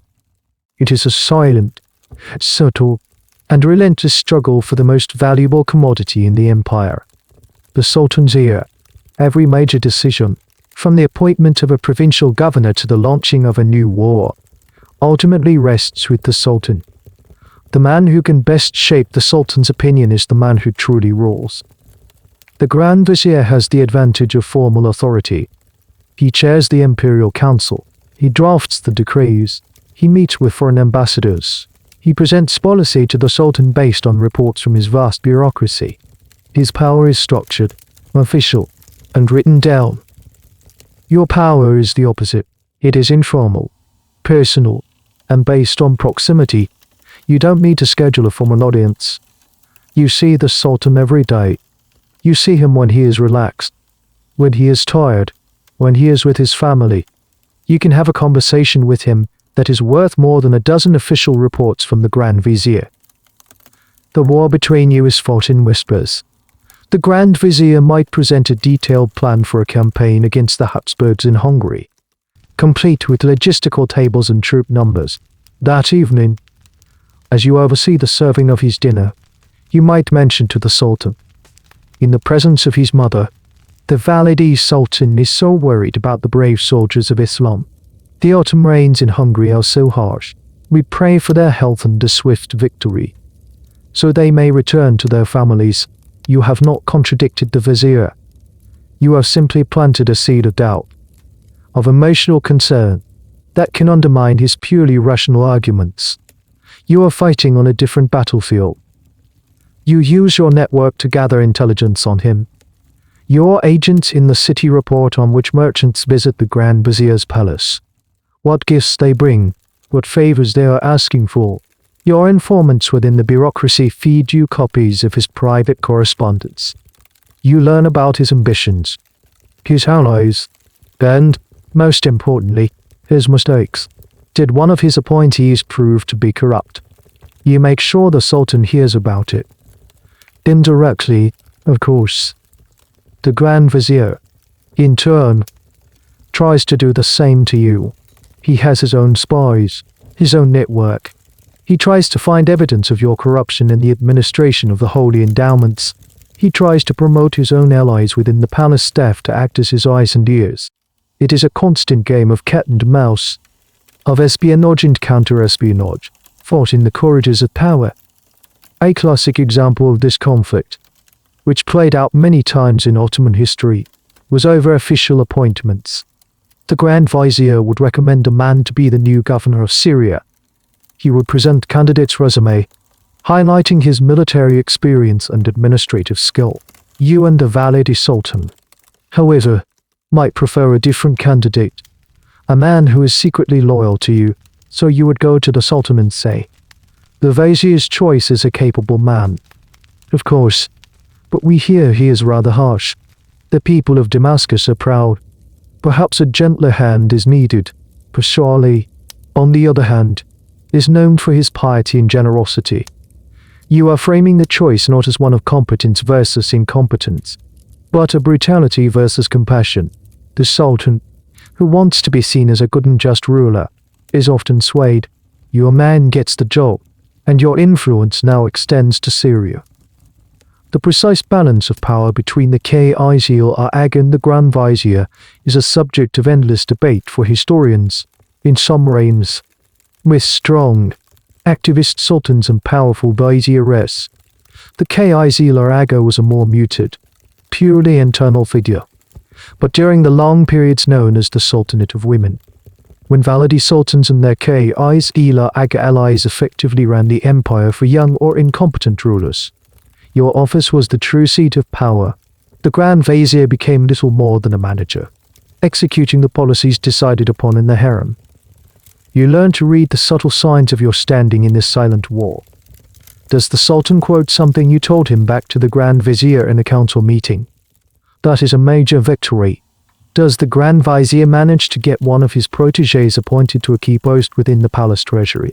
That is a dangerous encroachment, and you must work to neutralize that new piece on the board. It is an exhausting, high-stakes game with no rules and no finish line. The only way to win is to not lose, to outlast your rival. Many Grand Vizieresses ended their careers in exile or execution, often because they lost this silent war with the palace. Your own survival depends on your ability to play this game better than anyone else. You are two spiders, spinning webs on opposite sides of the same throne. The one who can best ensnare the Sultan's trust will survive. Of all the immense powers you now wield, one is more subtle, more intimate, and ultimately more consequential than any other. It is the role of the Dum Ayokai Amini, a title that translates poorly but essentially means you are the master of ceremonies for the Sultan's bedchamber. You have a direct hand in shaping the future of the dynasty itself. The Imperial Harem is not a random collection of beautiful women. It is a highly structured institution with one primary goal: to produce a male heir for the throne. The hundreds of women within its walls are in constant, quiet competition for the ultimate prize, to be chosen to spend a night with the Sultan. This is not about romance. It is about politics and ambition at the most fundamental level. To catch the Sultan's eye is a chance at favor. To spend a night with him is a chance at influence. To bear him a son is a chance at ultimate power. The chance to one day become the valide Sultan herself. And you are the gatekeeper. The process is highly ritualized. While the Sultan might occasionally notice a new girl while walking in the gardens, the primary method of selection is more formal. It is you, in consultation with the valide Sultan, who curates the list of potential candidates. You are the one who decides which of the many trained and talented Jediklis, the senior concubines who have graduated from their training, are ready to be presented to the ruler. You consider many factors. Is the girl intelligent? Is she healthy? Is she politically reliable? Does she come from a faction within the harem that you and the valide Sultan wish to promote? Or is she from a rival faction that needs to be placated with a small taste of favor? It is a delicate balancing act. You are not just choosing a companion for the Sultan. You are making a strategic political move. Once a girl is chosen, the preparations are elaborate. She is taken to the harem's luxurious bathhouses, the hammam, where she is scrubbed, perfumed, and prepared by expert attendants. She is dressed in the most exquisite, often brand new, robes and adorned with jewels from the treasury. She is coached by the K-alphas on the precise etiquette of the bedchamber. Then comes the ceremony of the Golden Road, or Al-Tiny-Ol. This is the private, protected corridor that connects the heart of the harem, where the women live, directly to the Sultan's private apartments. It is the path to power. You or one of your most trusted senior eunuchs would escort the chosen woman along this path, a silent, nerve-wracking walk towards her destiny. Your role in this is absolute. You are the one who formally presents her to the Sultan. You are the one who waits in the antechamber during the night. You are the one who escorts her back to the harem in the morning. Your presence is a symbol of the formality and the political gravity of the event. Historians have long debated the exact nature of this process. Were the sultans free to choose anyone they wanted, or were their choices heavily guided and manipulated by the Kizlar Agha and the Valide Sultan? The consensus is that it was a bit of both. A strong-willed sultan could certainly demand a specific woman, but for the most part, they relied on the system. They trusted you and their mother to select appropriate partners, saving them the effort of navigating the harem's complex internal politics themselves. This, of course, handed you immense power on a silver platter. One of the most peculiar and debated details is the ceremony of the handkerchief, a popular myth, repeated for centuries by European writers, claimed that the Sultan would choose a woman by casually dropping a handkerchief at her feet. There is almost no evidence for this in any Ottoman source. It's likely a romanticized invention. The real process was far more bureaucratic and controlled. A quiet negotiation between you, the Valide Sultan, and the Sultan himself. By controlling who gets access to the Golden Road, you are engaging in a form of dynastic engineering. You can promote women who are loyal to you, ensuring that if they bear a son, that future prince will grow up in a household friendly to your interests. You can sideline women who are allied with your rivals, like the Grand Vizier. You are, in a very real sense, stacking the deck for the next generation. This power is the envy of every politician in the empire. The Grand Vizier can offer the Sultan a new province, but you can offer him a new son. It is a fundamental, biological power that no one else possesses. You, the man who can have no children, are the primary architect of the imperial bloodline. It is the ultimate tyranny, and the ultimate expression of your unique and paradoxical authority. You are the silent gardener, deciding which seeds will be planted in the imperial garden, knowing that one of them might grow to become the next great oak tree that shelters, or shadows, the entire empire. Your influence over the bloodline doesn't end when you escort a woman back from the Sultan's chambers. In fact, it's just beginning. Your next great responsibility is to act as the guardian of the outcome. The imperial children. When a concubine misses her monthly cycle after a night on the Golden Road, it is reported to you immediately. This is news of the highest importance. The woman is immediately elevated in status. She is now an IKBL. A fortunate one. She is moved to a better apartment, given her own servants, and put on a special diet, and she is placed under your direct protection. You are responsible for her health and safety during the pregnancy.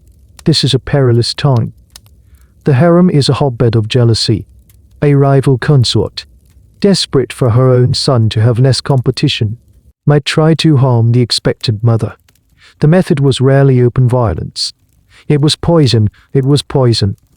A misstep on a slippery marble floor, or the introduction of an infectious disease. You and your eunuchs form a protective cocoon around the IKBL. Her food is tasted. Her visitors are screened. Her every move is watched. You are the chief of her secret service detail. When the time for birth comes, you are a key figure in the drama. You summon the palace physicians and the most experienced midwives. You stand guard outside the birthing room, controlling all access. The birth of a potential heir is not a private family moment. It is a state event. The tension is immense. The entire palace holds its breath, waiting for the news. If the child is a girl, it is a cause for polite, but muted, celebration. A princess is a valuable political asset, to be married off to a powerful pasha to secure his loyalty. But, if the child is a boy, a prince, a Sayhodi, the harem erupts. A cannon is fired from the palace walls to announce the news to the city. Lavish gifts are distributed. The mother is instantly elevated to the rank of Hosik-I Sultan if she is the first or most prominent, a royal consort of immense power and prestige, and her son is now a piece on the great chessboard of imperial succession. From that moment on, the young prince's life is in your hands. You oversee the selection of his wet nurses, his tutors, and his personal attendants. many of whom will be your own junior eunuchs. You are responsible for his education, his health, and, most critically, his security. A strange and little-known aspect of the prince's upbringing was the symbolic adoption by eunuchs. Often, a senior eunuch like yourself would be assigned as a lola, a sort of foster father or mentor, to a young prince. This eunuch would be the prince's constant companion, teacher, and guardian throughout his childhood. This created an incredibly deep bond. For a young prince whose biological father, the Sultan, was a distant and intimidating figure, his lola often became the most important male figure in his life. It was a relationship of deep trust and affection. This practice is a point of academic fascination. Why entrust the upbringing of future rulers to castrated slaves? The logic, once again, was one of safety and loyalty. You could never be a rival. You could never try to place your own son on the throne. Your only path to continued power was through the success of the prince in your charge. Your ambitions were perfectly aligned with his. This made you the safest, most reliable guardian imaginable. You spend your days managing the nursery of the empire. You ensure the princes learn to write, to practice with the bell, to study the Quran and the classics of Persian literature. You also teach them the unwritten rules of the palace. You teach them who to trust, how to read the shifting alliances of the harem, and how to conduct themselves with the dignity expected of their station. You are raising potential future sultans. The boys you are bouncing on your knee today may one day hold the power of life and death over you. This gives your relationship with them a profound and complex dynamic. You are their guardian, their teacher, their friend, and you are also subtly grooming them, shaping them, and ensuring their loyalty to the faction you represent, the faction of you and their grandmother, the Valide Sultan. You have moved from shaping the bloodline to molding the minds of the future rulers. It is a breathtaking extension of your power. You are not just a kingmaker, you are a king-raiser. You are protecting the children of the dynasty from their external enemies and, more importantly, from the enemies within their own family.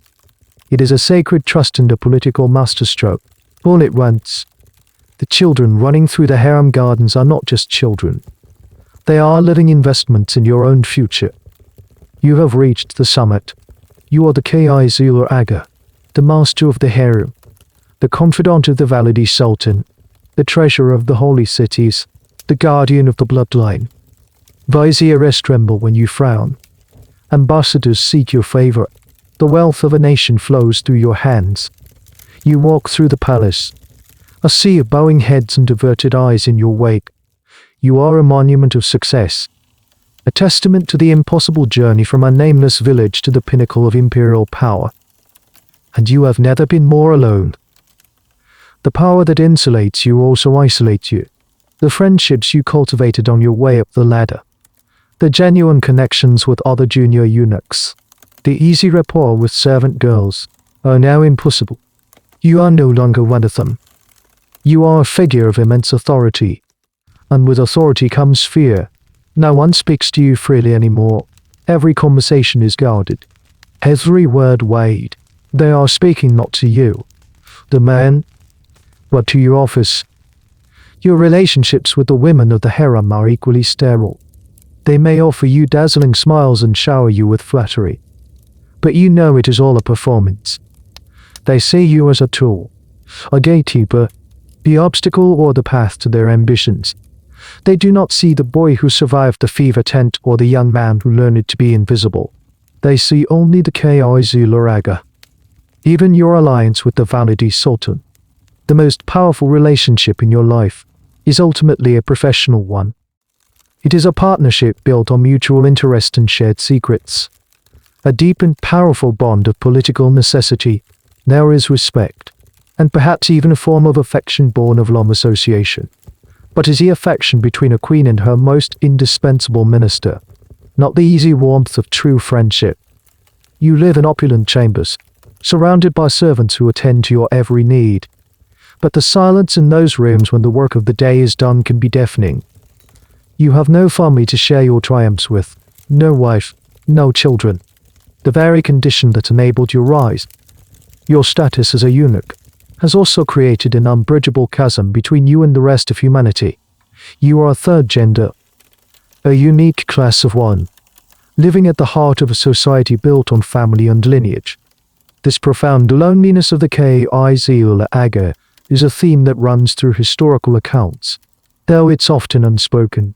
While European chroniclers focused on their power and perceived corruption, they rarely considered the psychological cost of that power. To be surrounded by people but to have no peers, to be intimately involved in the lives of 1,000 people but to have no one to be intimate with. It is a unique and heavy burden. There is a historical debate on how the eunuchs themselves coped with this. Some clearly threw themselves into the pursuit of wealth and power, finding meaning in the game itself. Others dedicated themselves to religious piety and architectural patronage, seeking a legacy that would outlive them. A few, the historical records hint, formed deep, private, and perhaps even romantic, though non-physical, bonds with each other, creating their own form of family within the eunuch core. But for the man at the very top, even this was difficult. You have no equals. You spend your evenings reading reports, reviewing ledgers, or simply sitting in your garden, listening to the sounds of the city beyond the palace walls. It's a world you control but are no longer a part of. You have sacrificed a normal life for an extraordinary one. Was it a fair trade? On some days, sitting in your sable-lined robes, you feel the intoxicating thrill of your power and know the answer is yes. On other nights, when the silence presses in, a flicker of the boy on the sun-baked plains returns, and you are not so sure. You are the ultimate insider, with access to every secret, and yet, you are the ultimate outsider, barred from the fundamental human experiences of love, family, and simple companionship. You are the spider at the center of the web. Everyone is connected to you, but you are connected to no one. The view from the top is spectacular, but it is a view you must always enjoy alone. Your power, as immense as it is not absolute. It exists within a larger, often violent, political ecosystem, and no force is more volatile or dangerous than the Janissaries. They are the elite infantry of the Ottoman army, the Sultan's household troops. They are a formidable fighting force, but they are also a potent political entity, a king making breaking power in their own right. And when they are unhappy, the entire empire trembles. The trouble begins. It starts as a low murmur in the city's coffee houses, a complaint about delayed pay or the debasement of the silver coinage. The Grand Vizier, your rival, either misjudges the mood or is simply unable to secure the funds from the treasury. The murmurs grow into protests. The Janissaries overturn the great cauldrons in their barracks, a traditional signal of revolt. It is the political equivalent of a fire alarm. Soon, thousands of them are marching on the Topkapi Palace. They are not seeking to overthrow the dynasty, not yet. They have a more specific list of demands. They want the heads of the officials they blame for their grievances, the chief treasurer, the head of the mint, and often the Grand Vizier himself. Sometimes, if they believe the palace's internal government is the source of the problem, they will demand your head as well. You are inside the palace walls as the roar of the crowd grows. It is a terrifying sound, a wave of human anger crashing against the stone fortifications. The security of the harem is your direct responsibility. You order the gates secured. You position your own eunuch guards at key corridors. The women of the harem, from the most powerful consort to the humblest servant, are terrified. Their world of perfumed quiet has been shattered by the raw, violent power of the street. The Sultan is panicking. He is a young man, unused to such direct challenges to his authority. He turns to his advisors, the Grand Vizier, whose policies may have sparked the revolt, urges a hard line. He wants to use the palace cavalry to disperse them all. It's a massive gamble. If it fails, it will lead to a full-blown civil war in the streets of the capital. The Validi Sultan, ever the pragmatist, calls for negotiation. But it is you, the Kizlar Agha, who often holds the deciding vote in these moments.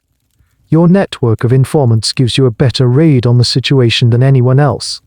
You know which Janissary officers are leading the revolt, what their true motivations are, and, crucially, what it will take to appease them. This moment highlights a very strange and debated aspect of the Kizlar Agha's power, his connection to the Janissaries. On the surface, you should be natural enemies. You represent the cloistered, insulated power of the palace, while they represent the power of the military. Yet, successful Kizlar Agha has often cultivated secret alliances with the Janissary leadership. You could use them to put pressure on your rival, the Grand Vizier, and they could use you as a direct channel to the Sultan, bypassing the formal government. It was a dangerous but often effective alliance of convenience. You advised the Sultan against the Grand Vizier's plan. You know it will be a bloodbath. Instead, you propose a different strategy, strategic sacrifice. You tell the Sultan that the crowd needs a victory, giving them the heads of a few unpopular, lower-ranking officials will satisfy their anger without weakening the state. It's a cold, brutal calculus. And then you make the move that will save your own skin and doom your rival.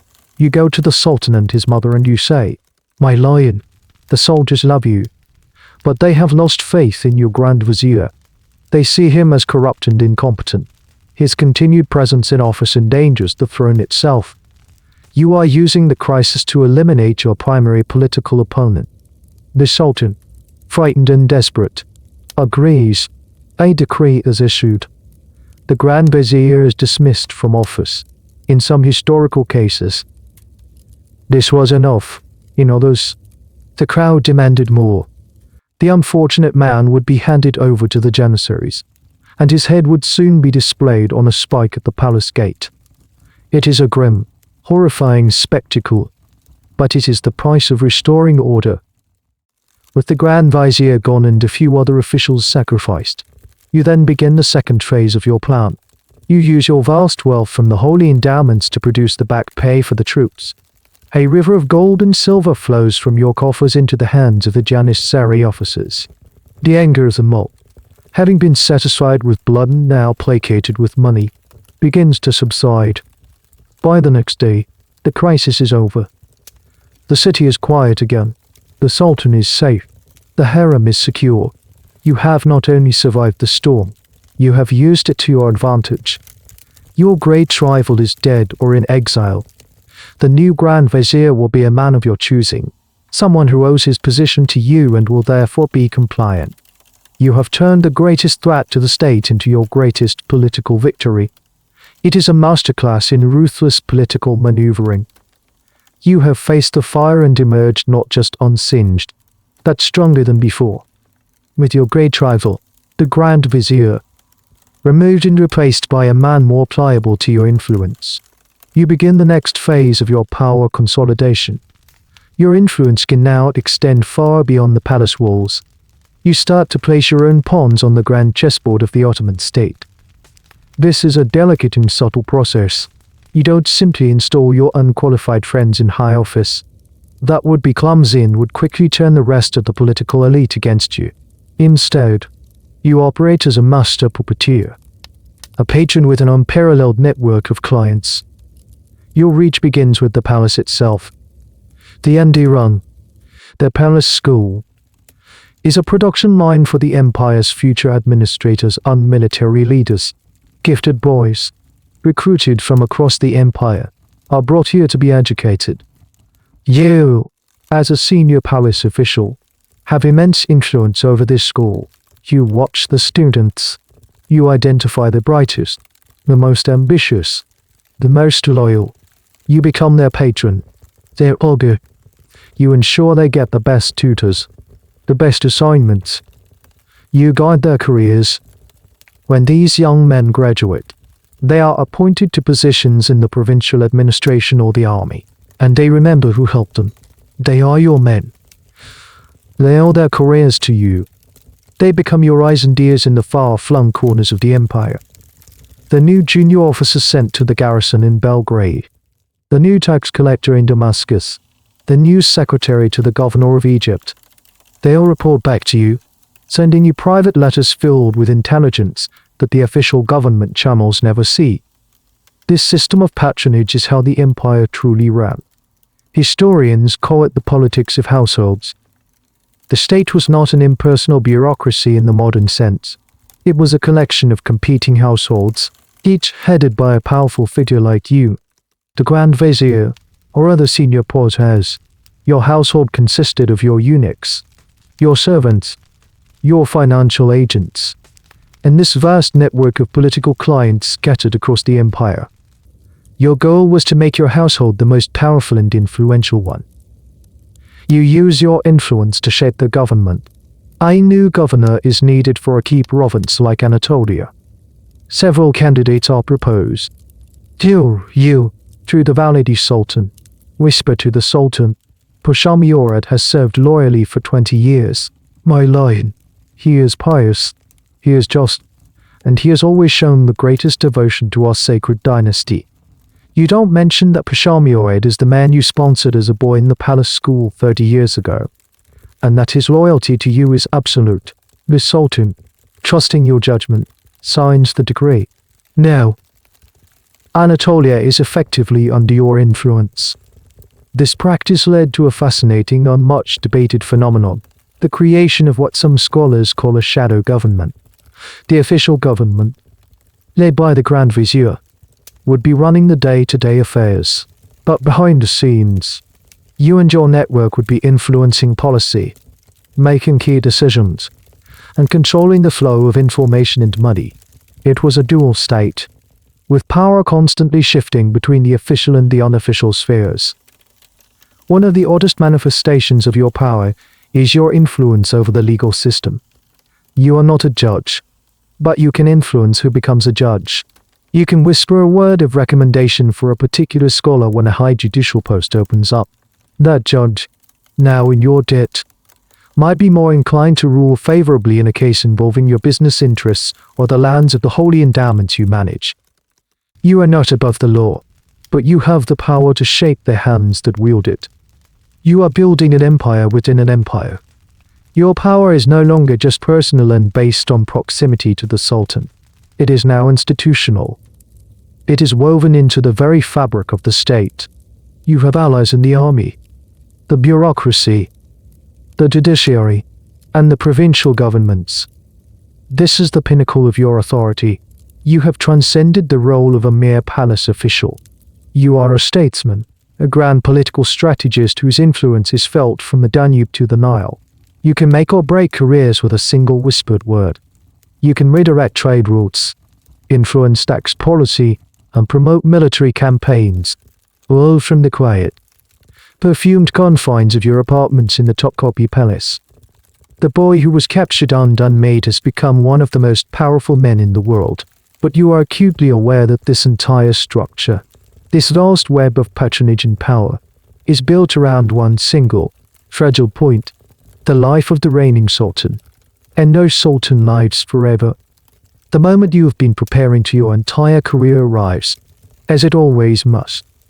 It begins with a hushed whisper, a sudden urgency in the palace corridors. The sultan is ill. At first, it is dismissed as a passing fever, but the palace physicians look graver each day. The public prayers for his health grow more fervent. Inside the harem, a deep, silent panic begins to set in. The entire world, the entire intricate web of power and position, is balanced on the breath of this one man. As Kizlar Agha, you are at the absolute center of the storm. You control all access to the sick room. No one sees the Sultan without your permission. This is partly to give him peace, but it is also a vital political necessity. You, the Validi Sultan, and the Grand Vizier, if he is your ally, must control the flow of information completely. If news of the Sultan's true condition leaks out prematurely, it could trigger revolts in the provinces or a coup attempt by a rival faction. The empire must believe the Sultan is in command, even as his life is fading. You stand by his bedside, watching the ruler of the world grow weaker. You are a witness to the most humanizing and terrifying of moments. the mortality of absolute power. In this room, he is not the shadow of God on earth. He is just a man, fighting for his next breath. Then, one night, it happens. The chief physician looks at you and gives a slow, almost imperceptible shake of his head. The Sultan is gone. For a few moments, the only sound in the room is the flickering of the oil lamps. The pillar that held up the world has crumbled. What follows is the most dangerous and highly choreographed dance in Ottoman politics. The succession. Your first order is to enforce absolute secrecy. The Sultan's death must not be known outside this room. You post your most loyal eunuchs at every door. You calmly inform the valid Sultan, now the Dowager Queen Mother, and the Grand Vizier.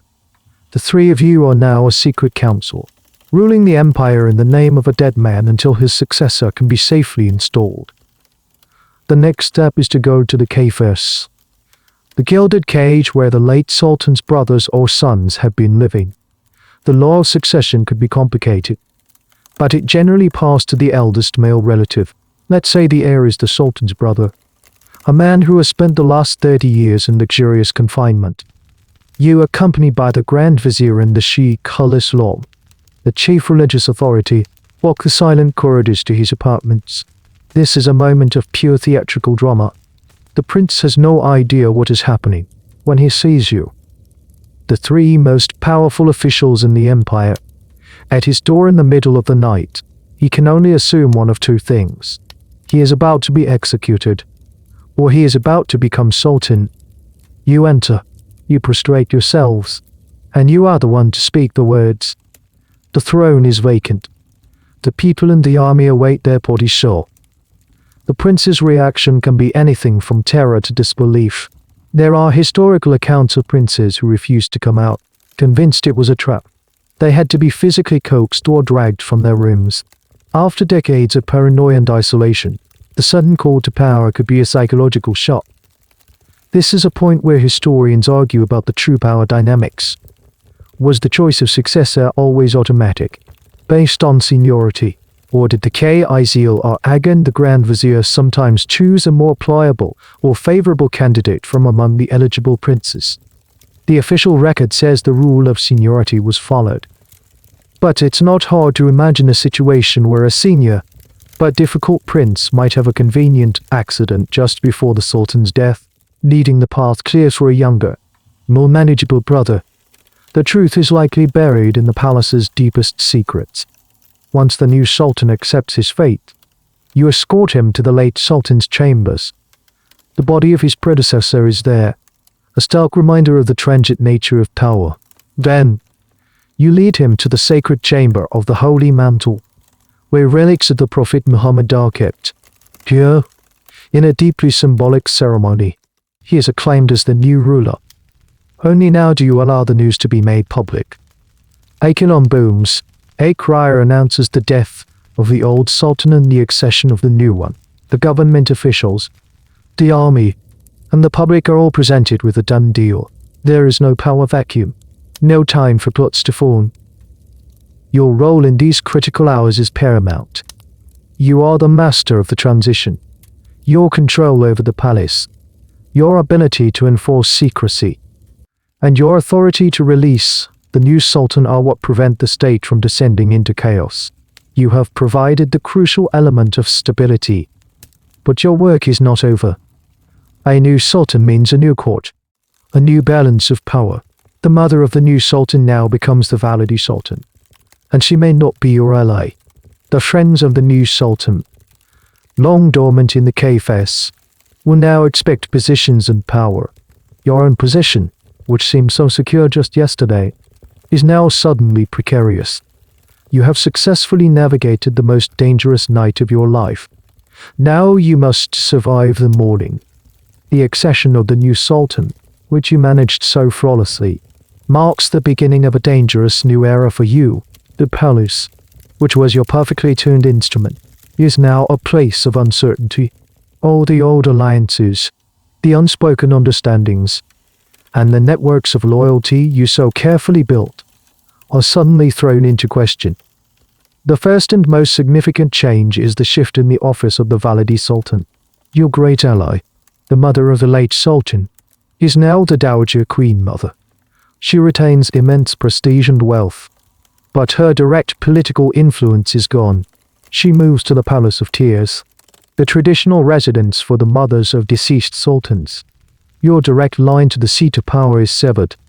In her place rises the mother of the new sultan. She is the new Valide Sultan, and she is a stranger to you. Worse, she may have been a rival of your old patroness in the complex politics of the harem.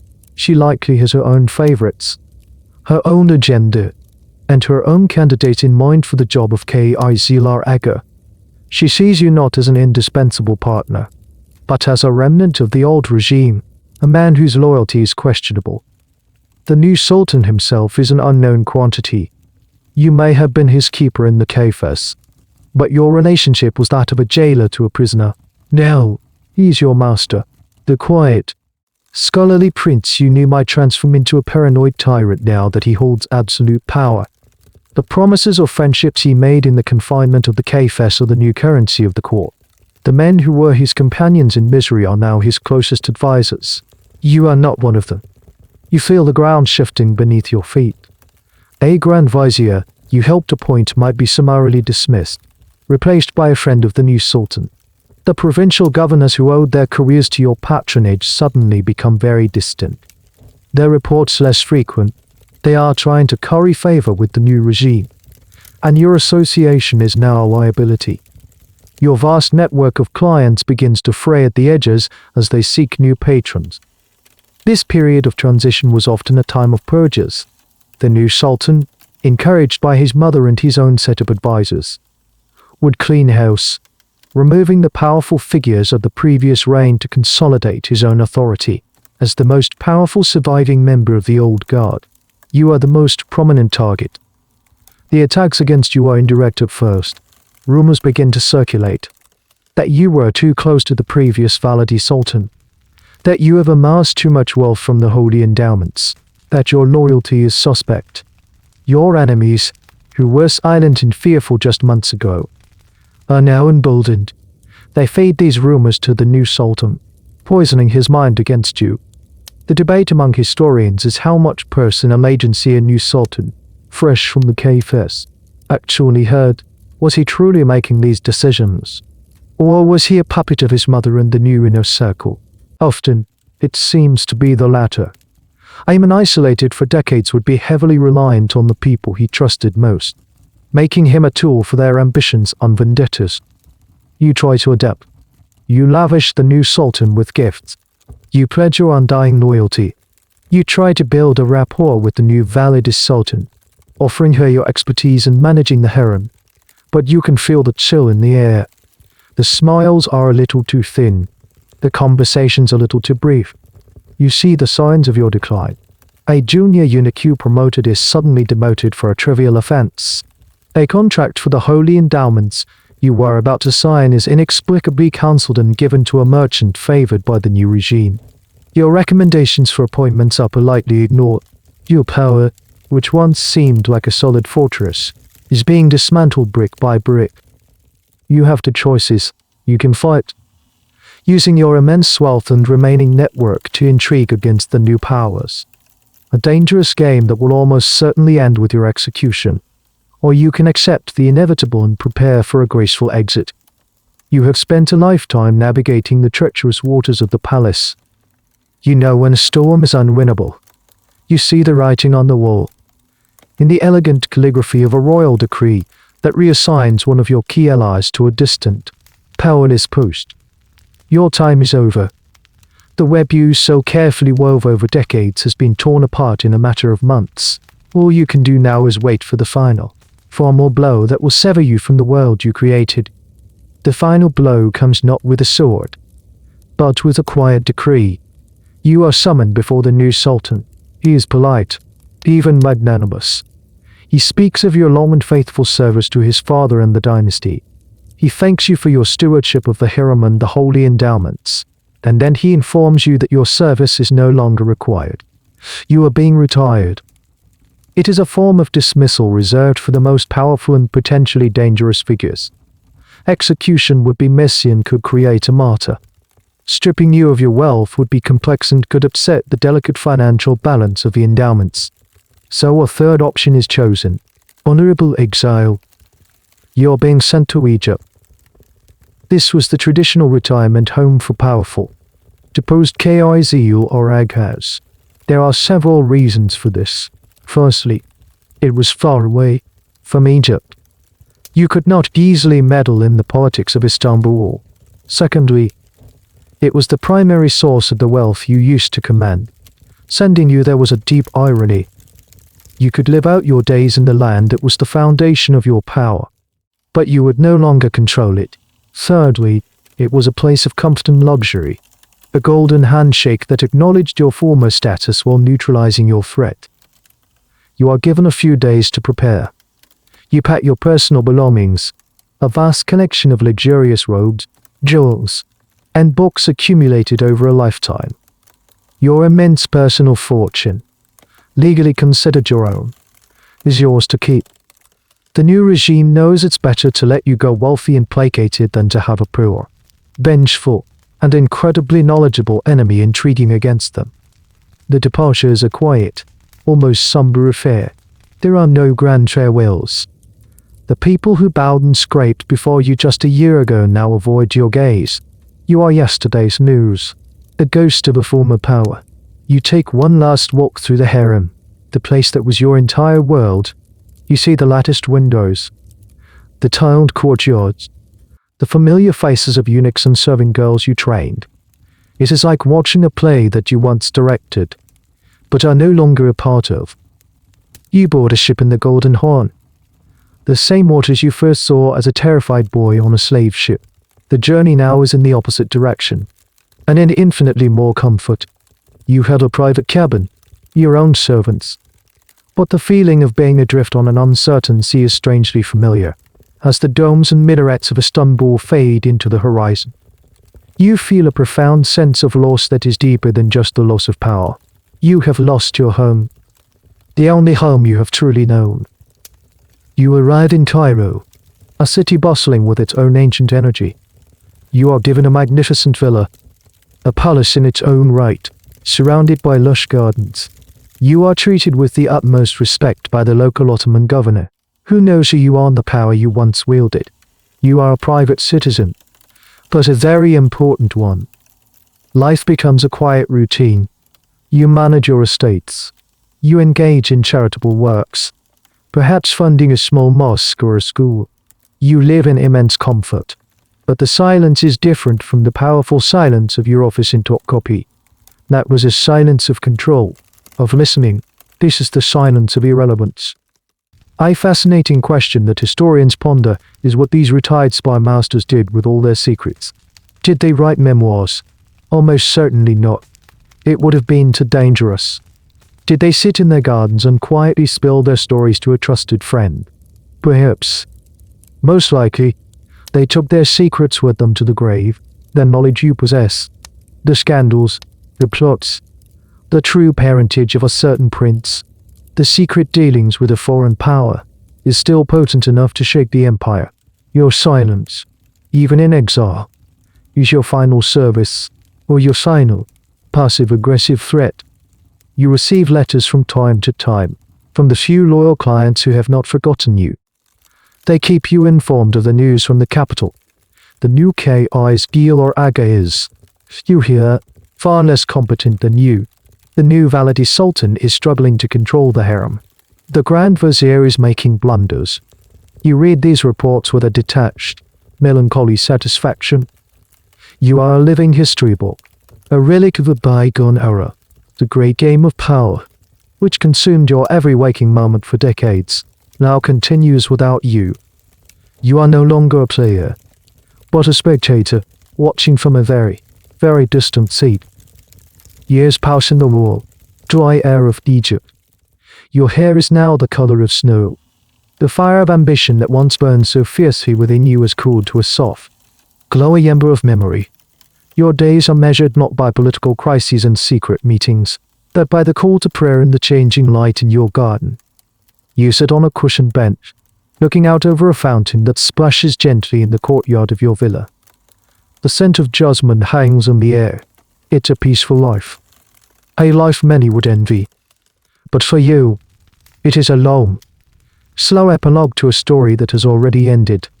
Your mind often drifts back, not to the moments of great power, but to the small, strange details of your life. You remember the exact texture of the hard-packed earth under your bare feet in your first life. A life that feels like it belonged to someone else. You remember the chillingly calm voice of the man who performed the unmaking. You remember the overwhelming smell of the sea and spices when you first arrived in Istanbul. You remember the weight of the treasurer's keys in your hand, a tangible symbol of your first real taste of authority. You reflect on the strange paradox of your existence. You were a slave who commanded free men, a guardian of a family you could never join, a man with no children who determined the fate of the dynasty. You lived at the very center of the most intimate secrets of the empire, but were yourself an outsider, a man set apart by a brutal act of violence in your youth. What was your legacy? This is a question historians themselves still struggle with when evaluating the role of the Kizlar Agha. Were you and men like you a force for stability, a neutral and loyal administrative core that held the empire together during times of weak leadership? Or were you a corrupting influence, a palace cancer that undermined the formal government and promoted favorites, contributing to the long decline of the empire? The truth is, you were probably both. You were a product of a unique and deeply flawed system, and you were its most perfect expression. You think of the generations of princes you watched over in the Kafkas, the succession you managed, the Valide Sultan you served, the great tapestry of the Ottoman court, which seemed so permanent and all-important, was in a constant state of flux. The powerful women you knew are gone. The sultans you served are dust. The vizieresses you outmaneuvered are footnotes in a chronicle. Only the palace itself remains, a silent stone witness to all the dramas it has housed. A young servant, one of the many who attend to you in your comfortable exile, approaches to refill your cup of sherbet. He is young, perhaps from Nubia, with the same wide, watchful eyes you once had. You look at him and see the beginning of a story, a different story, in a different time. The great wheel of fortune and fate continues to turn. You have outlived all your enemies and all your allies. You are the sole keeper of 1,000 secrets, 1,000 whispered conversations, 1,000 hidden motives. You know why a certain battle was really lost, who truly poisoned a troublesome consort, what secret deal was made with the French ambassador. This knowledge is your final, silent possession. It is a treasure hoard no one can ever take from you. As the sun sets, casting long, soft shadows across your courtyard, you close your eyes. You are at peace. Your life was a journey of impossible transformation. From a boy with nothing, not even a future, to a man who held the fate of an empire in his hands. You were a whisper in the marble halls of power, a shadow that shaped the light. And now, the whisper has faded, and the shadow is at rest. And so, the story of this singular life now softens and recedes, like the tide pulling away from a silent shore. The great palace with its gilded cages and perfumed corridors begins to dissolve, its sharp edges blurring into the soft fabric of a dream. The whispers of intrigue fade into the gentle hum of the night that surrounds you now. The weight of jewels and the burden of secrets all grow lighter and lighter until they are as weightless as your own snow.